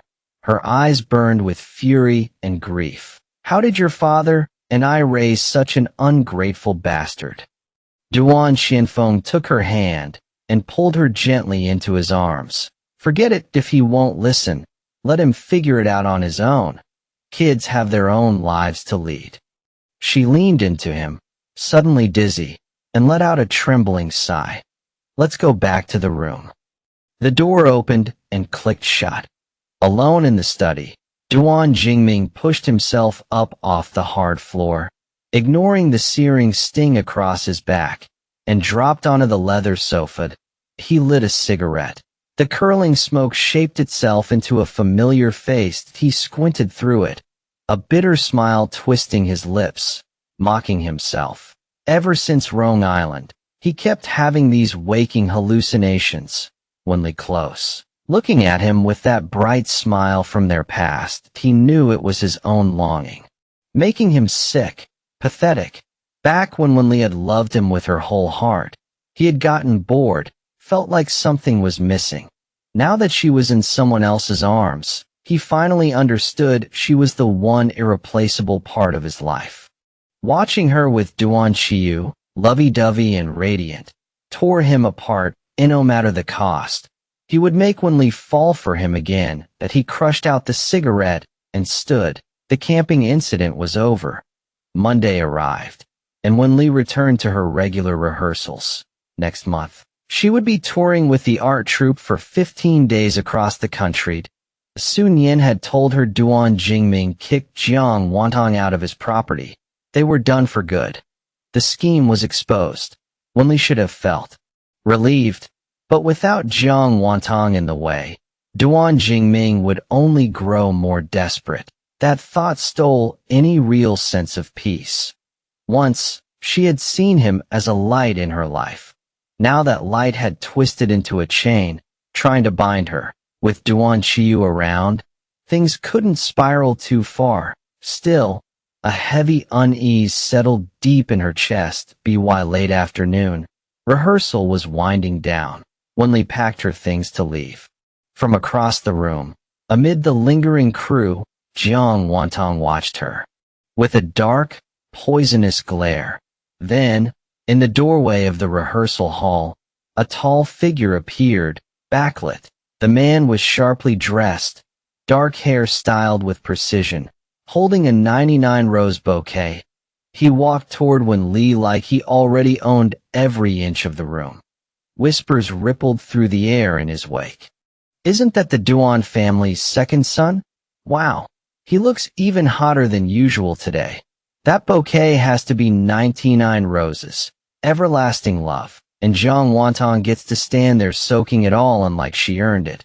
Must be nice to steal someone's man and still come out the winner. Seriously, life's not fair. What's there to be fair about? She's got the nerve, that's all." Walked right in and took him from someone like Chief Wen. True, but honestly, Chief Wen ended up with the better man. The crowd hummed with speculation. Every voice certain Duan Jingming had come for Jiang Wantang. Her social media was a museum of smug couple photos, public kisses, matching outfits that a highlight reel designed to prove she'd won. But they were all wrong. Duan Jingming walked straight to Wen Li, bouquet in hand, and dropped to one knee. He held the roses up, his eyes locked on her with a fierce, unguarded intensity. "Princess Wen, these are for you." The words sliced through the room, and a ripple of shock replaced the chatter. Wait, what is happening right now? Isn't Chief Wen his sister-in-law? Every head swiveled toward Jiang Wantang. Her fists were clenched so tight the knuckles had gone bone white. She stared at Duan Jingming and Wen Li, her face drained of color. A ghost with mascara. The answer was obvious. She'd been tossed aside. Simple as that. And the bigger she'd flexed before, the harder the crowd enjoyed watching her fall. Wen Li shot Duan Jingming a glare cold enough to freeze champagne, said nothing, and walked right past him. He might not care about his reputation, but she still had one to protect. Duan Jingming stayed on his knee a beat too long, then rose slowly. He'd known this would happen. If humiliation was the price, he'd pay it. Over and over if he had to. He scanned the room and raised his voice. "Jiang Wantang and I are finished. From now on, she's her and I'm me. I don't want to hear anyone link our names again. A woman who lies that easily disgusts me." He grabbed the bouquet and went after Wen Li without a backward glance. Behind him, the room exploded in a way. Duan Jingming suddenly grew a conscience, and he's chasing Chief Wen again? She's his sister-in-law. That's insane. Don't forget, before she married his brother, they were childhood sweethearts, exes. The double whammy is wild. You all just love drama. Am I the only one thinking about Chief Wen's emotional damage? Hada, I'm just here laughing at Jiang Wantang. She caught nothing but air. You're not the only one. We're all saying it. Jiang Wantang slipped out like a rat. Head down, face dark, hatred scalded her thoughts. Every snicker in the room felt like a needle driven into her skin. It hurt. But nothing hurt as badly as the pain clawing at her chest. She pressed a hand to her heart and ran. Wen Li left the art troupe and strode toward the nearby parking lot. She'd been driving one of Duan Qiyu's blue sports. cars to get around. Duan Jingming caught up to her fast out of Li. She didn't stop. She broke into a jog. When she reached the car and pulled the door open, Duan Jingming slammed his hand against it and shoved it shut. Bang! The sound rammed straight into Wen Li's irritation. Without a word, she spun, ripped the bouquet from his grip, and swung it at his face. Smack, smack, smack. Red petals rained down between them, marking the end of a connection that should have been buried long ago. She struck him 3 or 4 more times before hurling the bouquet at his chest. His carefully styled hair was a wreck, and 2 thin scratches marked his handsome face. He pressed his tongue to his cheek and flashed a cocky grin. Feel better now? If not, keep going, Princess Wen. That shameless, playful look. She knew it too well. The same face he'd made after every fight when he wanted to smooth things over, as if nothing really mattered. Wen Li straightened her spine, her voice razor-sharp. Duan Jingming, are you done? The world does not revolve around you. You don't get to just do whatever you want. His eyes darkened. I'm not trying to do whatever I want, I just want you back. Let's start over. You're dreaming. Even a saint has a limit. Wen Li's glare could have drawn blood. Let me make myself clear. You want to humiliate yourself? Fine, but hear this, and no matter what you do, I will never love you. She yanked the door open, slammed it shut, and floored the gas. The car tore out of the lot. Duan Jingming watched the taillights vanish. He looked down at the ruined bouquet scattered across the asphalt and let out a bitter laugh. Li. He murmured, "You're underestimating how serious I am this time." The apartment smelled like dinner the moment Wen Li walked in.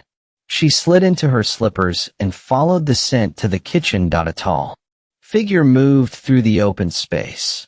White shirt, black trousers, sleeves rolled to his forearms. The pink apron was tied around his neck, a sharp contrast to his usual cold, elegant demeanor.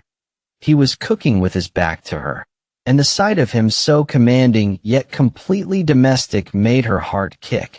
The hum of the range had blurred into the sound of her own pulse, steady, loud. Every frustration from earlier dissolved. She tiptoed forward, slipped her arms around his lean waist, and pressed her cheek against his back. A low, husky voice reached her. "Baby, it's smoky in here. Dinner's almost ready. Go wait in the living room." Wen Li tightened her hold and nuzzled closer, defiant. "I don't wanna."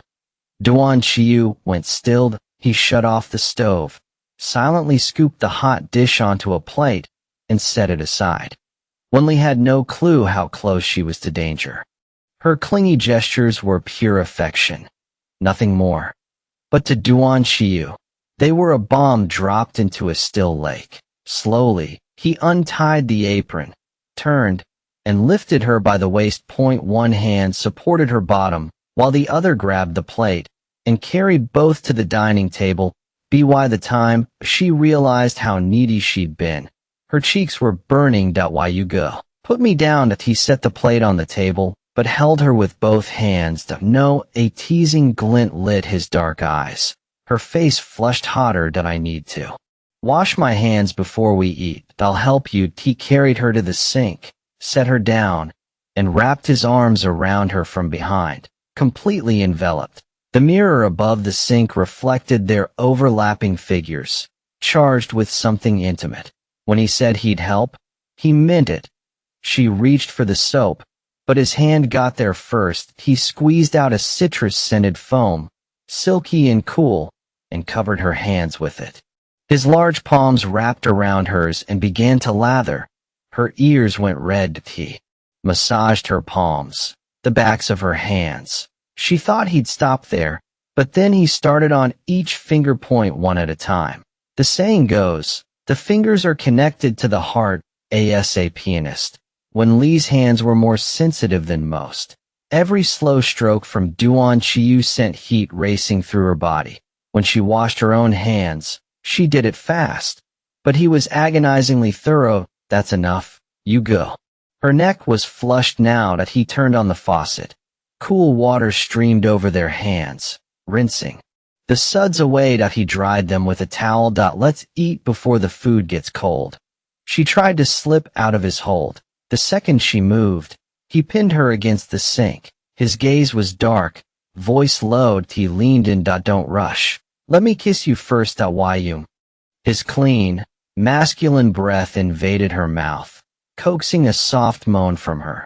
Duan Qiyu circled her in his arms, not too tight, but the heat of his body quickly seeped into her. Wen Li's whole body flushed with warmth. She grabbed the front of his shirt, eyes closed, lost in the lingering kiss. When it ended, Duan Qiyu forced his desire down and reached up to stroke her hair. I'll heat up the food. You go change first. Wen Li's enchanting eyes were misty, her full lips glistening from the kiss. She nodded, breath slightly uneven. Okay. The sight of her soft, obedient expression tugged at something raw in Duan Qiyu. The desire he'd barely suppressed flared right back. Just as she started to move, the hand that had loosened around her waist suddenly pulled her back, lifting her into his arms. Be good. One more kiss. Half an hour later, Wen Li sat at the dining table in her loungewear. Duan Qiyu set the reheated dishes in front of her. Try my cooking. She glanced over the spread. All her favorites. She grabbed a piece of sweet and sour eggplant box and bit into it. Crispy, fragrant, tangy, and sweet. The flavor hit her tongue, and her eyes curved with happiness. It's so good. I didn't know you could cook, you. Glad you like it. This is my first time. First time? Wen Li's eyes went wide as she looked at the perfectly plated dishes that looked straight out of a cookbook. That's amazing. Amused by her stunned expression, Duan Qiyu's lips twitched. I bought a cookbook today and just followed the pictures.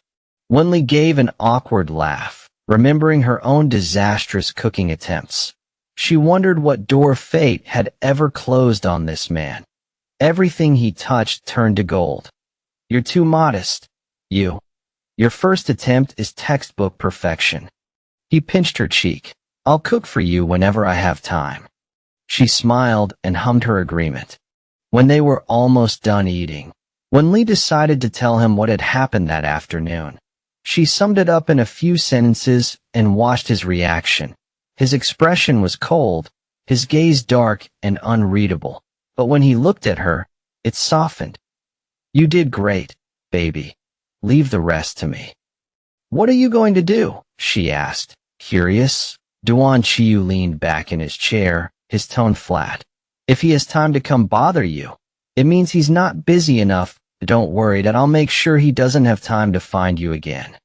Wen Li nodded. Duan Qiyu always followed through.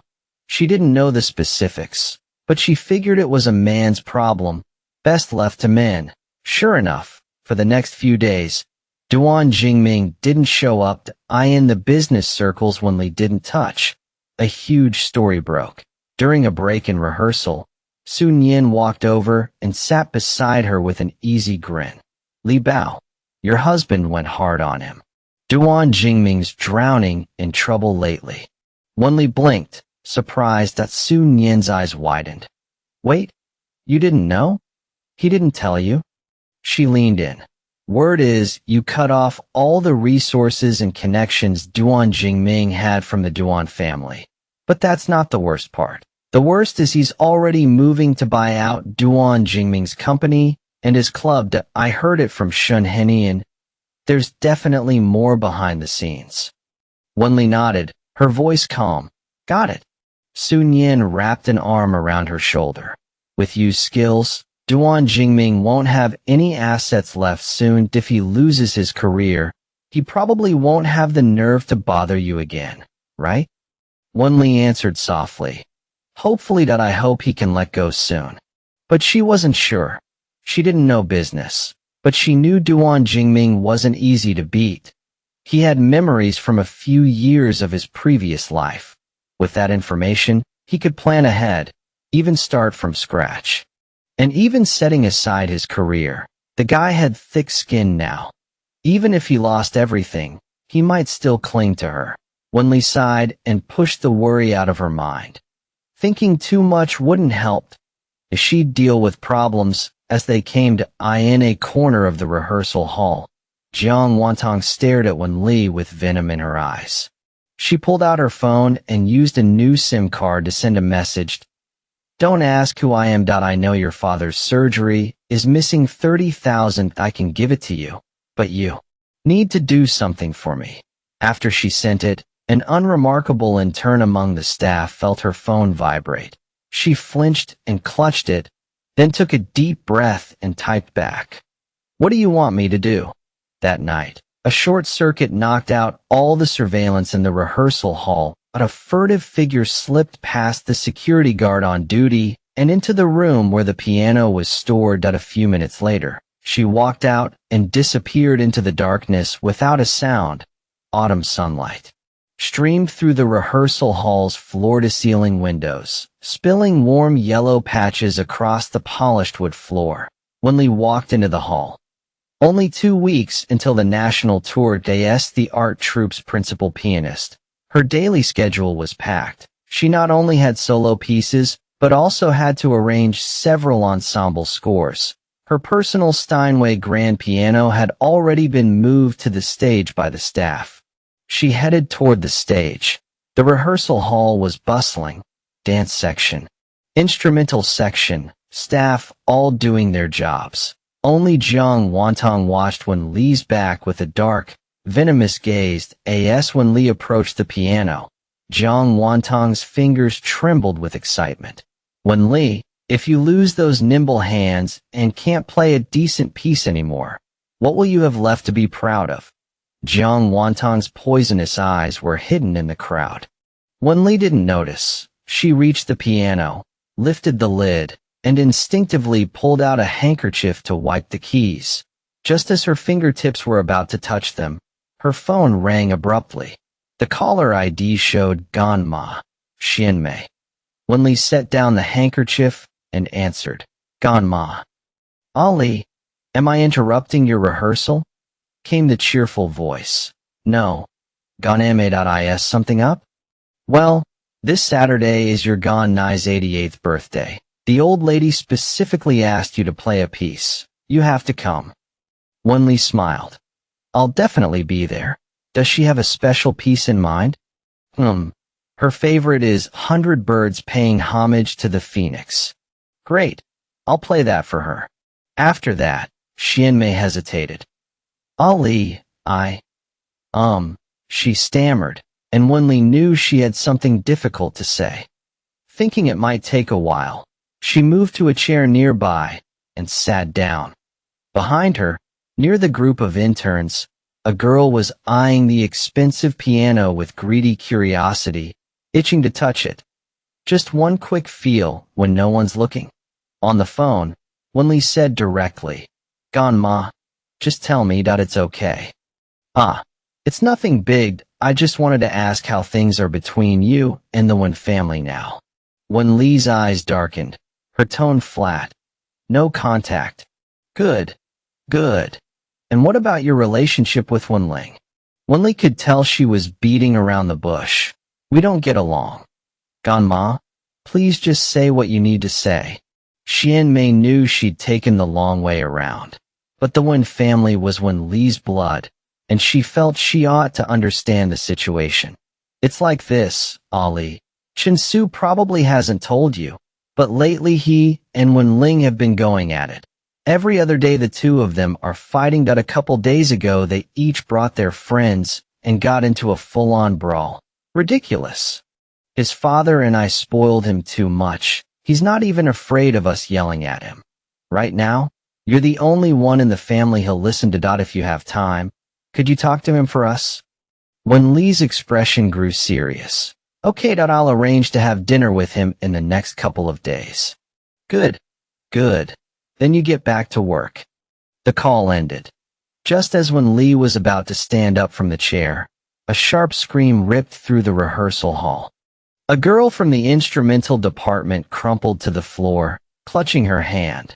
Blood poured through her fingers, bright and shocking against the polished wood. Her face had gone bone white. She shook, tears streaming, her breath coming in ragged gasps. People rushed toward her. Wen Li's heart slammed against her ribs. She pushed through the crowd. The girl's right index finger had a deep gash, cut clear to the bone. The wound was clean. Too clean. Nothing like an accidental scratch. There's something in the keys, the girl sobbed. I pressed down and it sliced me. Wen Li's breath caught. She looked up sharply at her piano. Sunlight gleamed across the black and white keys on the edge of one white key. A sliver of metallic light winked back at her, something that didn't belong. Someone stepped toward the piano, reaching out. Don't touch it. Wen Li's voice cracked through the room. She spun to her assistant. Get a doctor from the clinic next door, now. Got it. The assistant bolted. Wen Li faced the senior staff member on site. Call the police. Ice cold, no room for argument. The man fumbled for his phone. Jiang Wantang's expression flickered. She drifted closer, letting her voice carry. It's just an accident. Is calling the police really necessary? A few murmurs rose in agreement. Maybe a loose part. Teacher Wen, shouldn't we check first? Wen Li ignored them. She grabbed a conductor's baton from the music stand and carefully pried open the white key. The metallic glint sharpened. With a light flick, a razor-thin custom blade slipped free and clinked against the floor. Gasps rippled through the room. Oh my God, that's a razor blade. Someone put that there on purpose. No way that ended up inside a piano by accident. Wen Li stared at the blade, catching the light. A chill crawled up her spine. If Xian Mei hadn't called her, her own hand would be bleeding right now. A pianist's fingers were everything. And the blade hadn't been placed at random. It sat right on one of the opening notes of her rehearsal piece, the key she would absolutely press, and no doubt about it. Someone wanted to destroy her career. Who was responsible for moving the piano today? Wen Li swept her gaze across the room. Her voice stayed steady, relentless. The interns exchanged looks.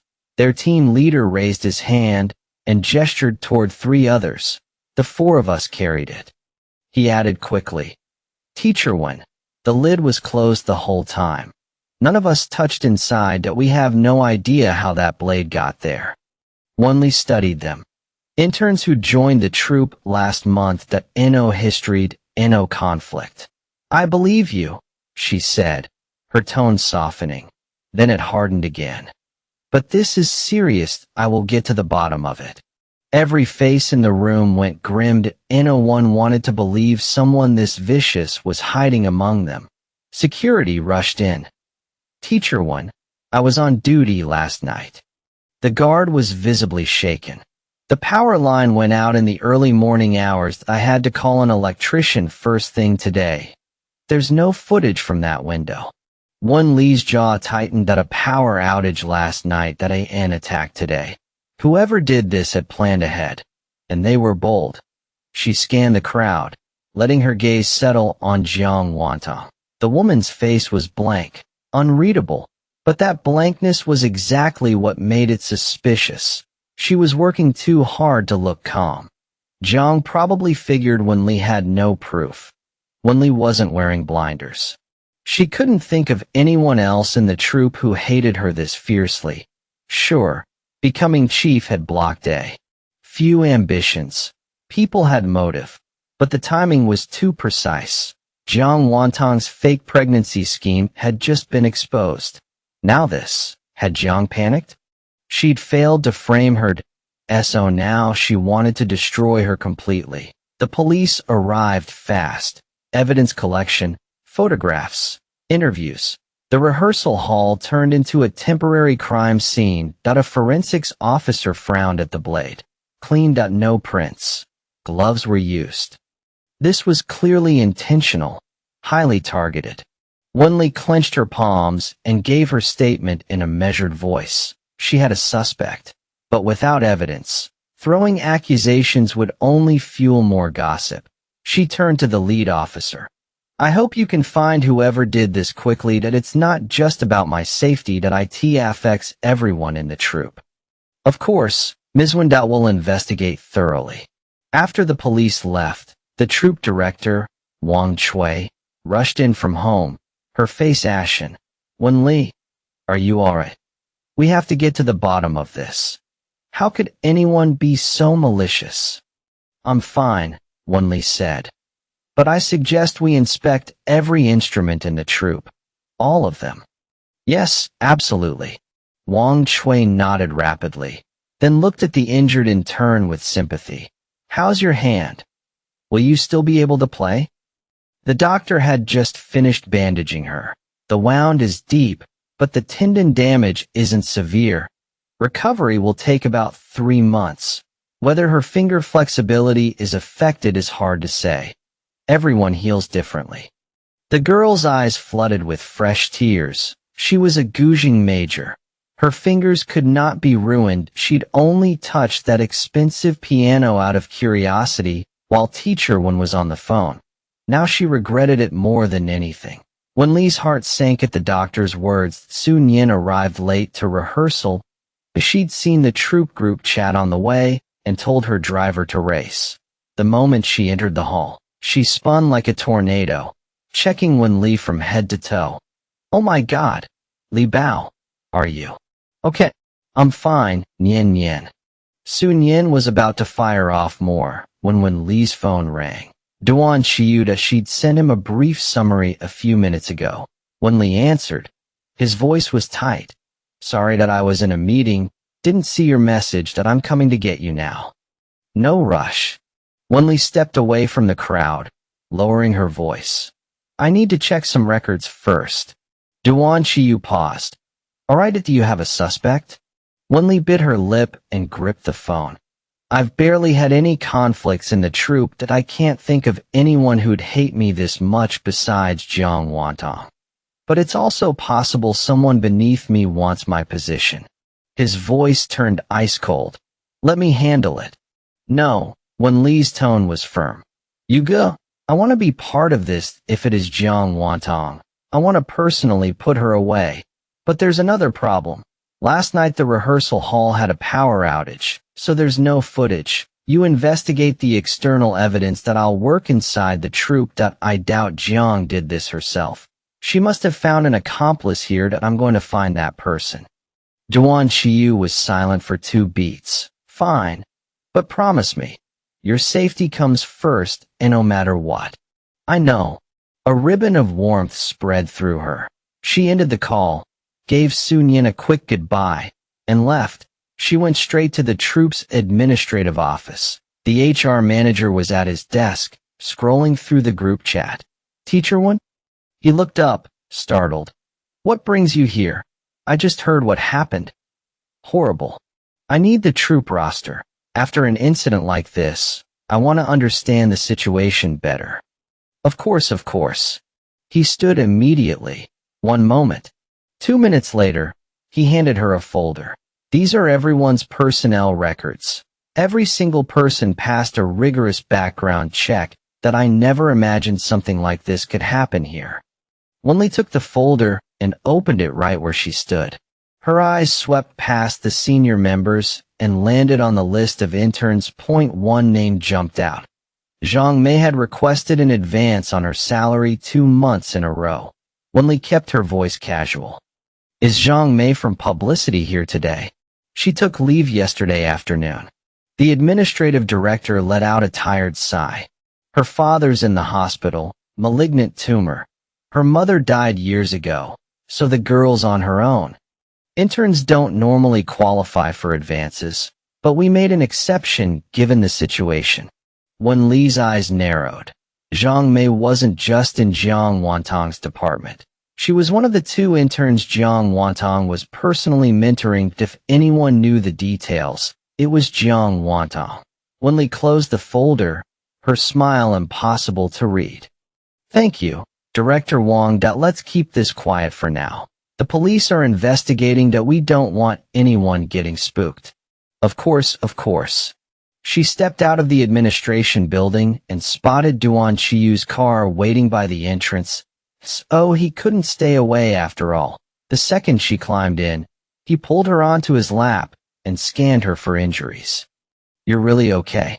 "I'm fine." She gave him an exasperated smile. Not a mark. He didn't let go. His thumb brushed her knuckles, his gaze darkening. "If you hadn't picked up that call today, but I did." She leaned into his shoulder. "Brother you." That means fate wasn't on her side. He rubbed her back, his tone softening. "I just spoke with the police. They're fast-tracking the investigation." She told him her theory. "Brother you, I need you to look into Zhang Mei for me." Done. Investigations took time, so Wen Li set that aside and remembered Xian Mei's request. That evening, she called Chen Su. "Sis," his voice was practically glowing. "Finally remembered your poor little brother? I'm honored." She smiled at his teasing. "All right, let me ask you something serious." "Go ahead." Chen Su's tone went flat. "Serious? What's going on between you and Wen Ling?" She didn't dance around it. "My godmother called. She says you two won't stop fighting. That brat needs his ass kicked." Chen Su's voice was dismissive, underlined with real frustration. He tried to move on. "Look, sis, don't worry about us. We just can't stand each other. Nothing's gonna come of it." He was dodging. She sharpened her voice.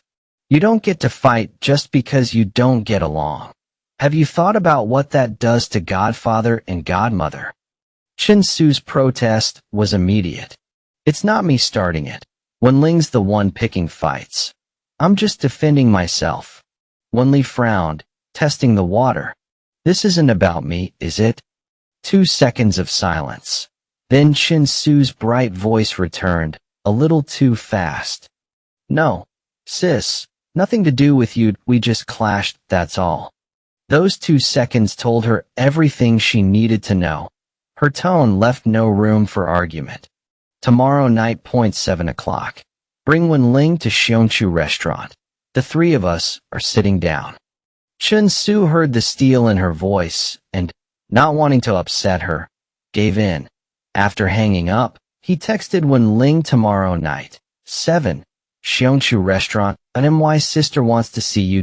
In the one residence gym. Wen Ling was still in his workout gear when the message came through. His face darkened. A long breath later, he typed back, "Okay." The next day, during lunch break, Wen Li was eating with Sun Yin when Duan Qiyu called. "Brother you, we've got movement." Her eyes lit up. "Tell me." "I ran with your theory and forwarded everything to the police. They found a transfer point 150,000 yuan, deposited into Zhang Mei's account. Source was an overseas account, already frozen. Zhang Mei also got a text from an untraceable number. She deleted it, but forensics pulled it back. They brought her in this morning. So far, she's refusing to talk." Wen Li's brow furrowed. "If she sticks to her story, we've only got circumstantial evidence. Not enough to convict."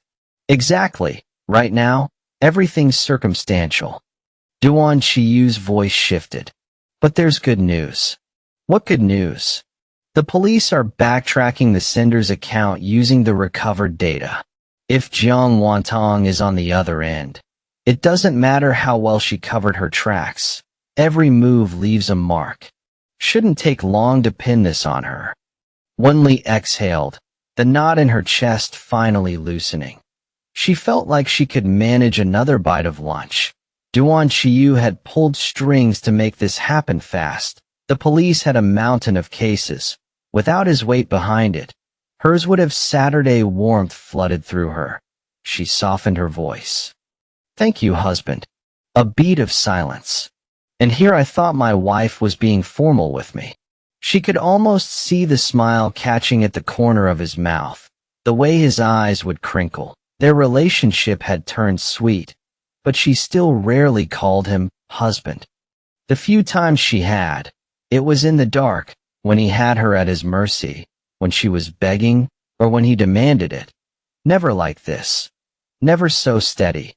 Heat crept up her ears, She couldn't fight the smile. What if I called you husband from now on?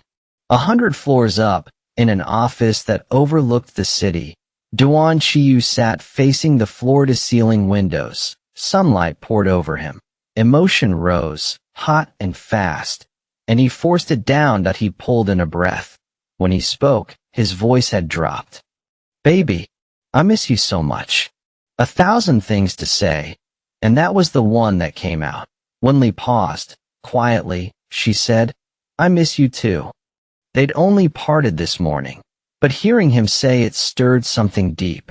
Uncomfortable with the sentimental weight, she changed the subject. Oh, I'm having dinner tonight with Chen Su and Wen Ling at Xiongqiu. Come pick me up when it's over.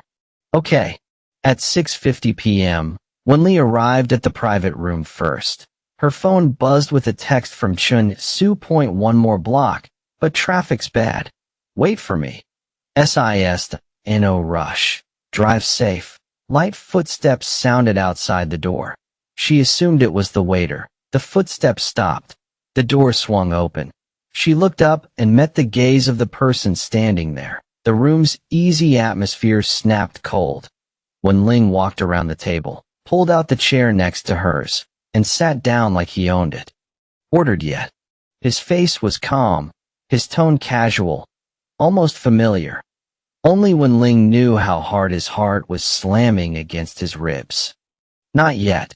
Wen Li's voice was cool. She gave the lazy Susan a spin, sliding the menu toward him.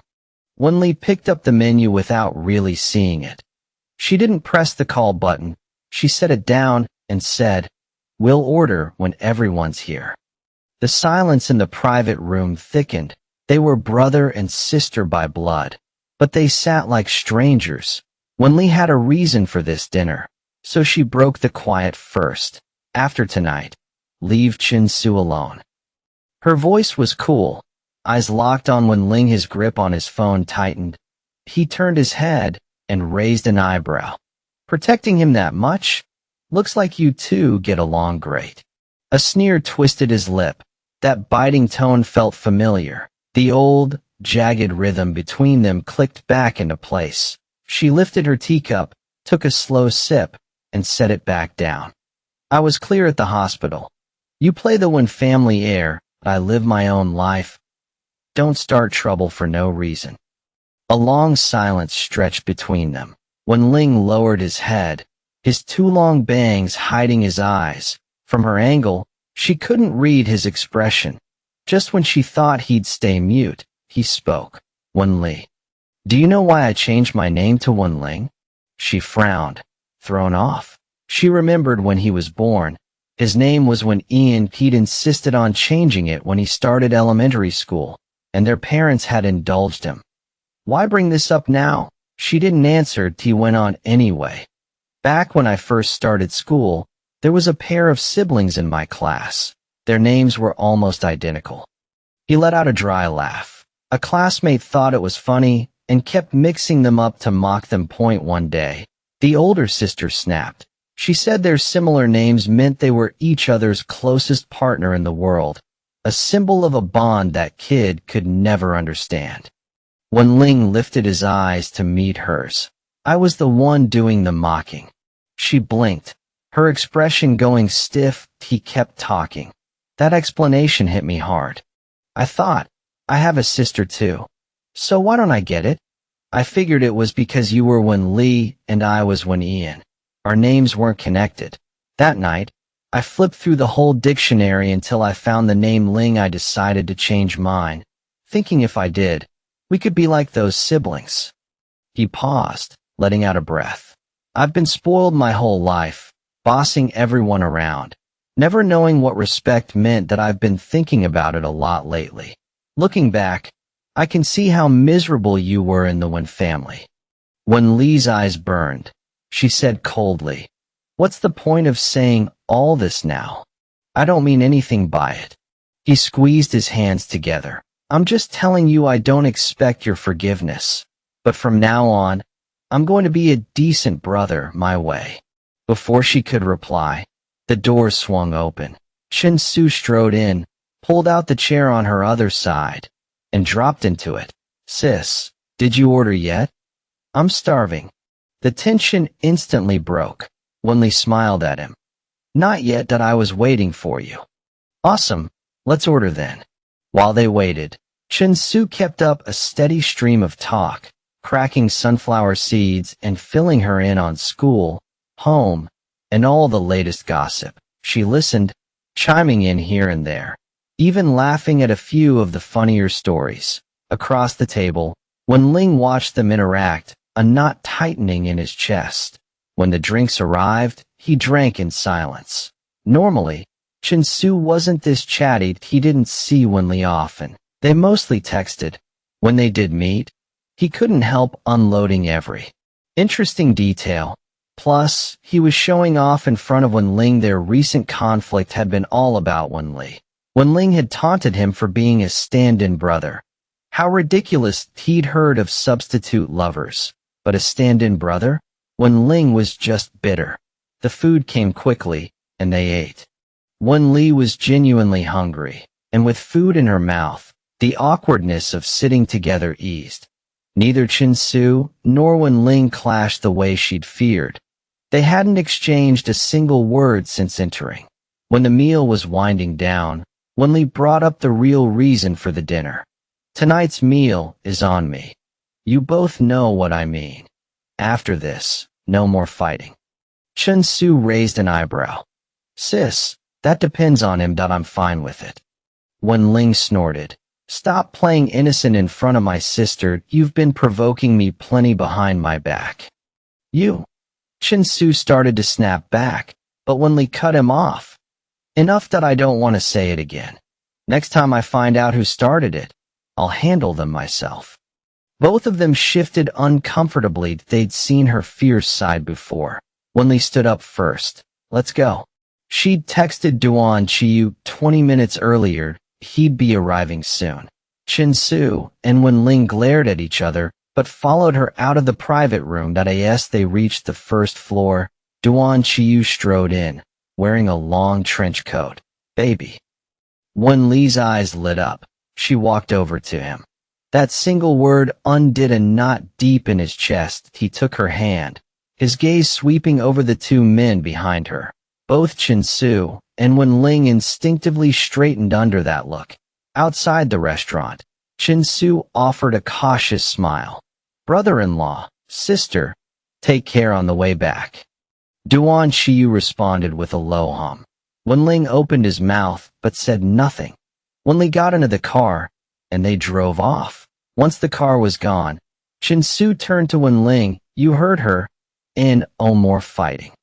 Wen Ling shot him a look. "Like I'm interested." They both scoffed and walked away in opposite directions.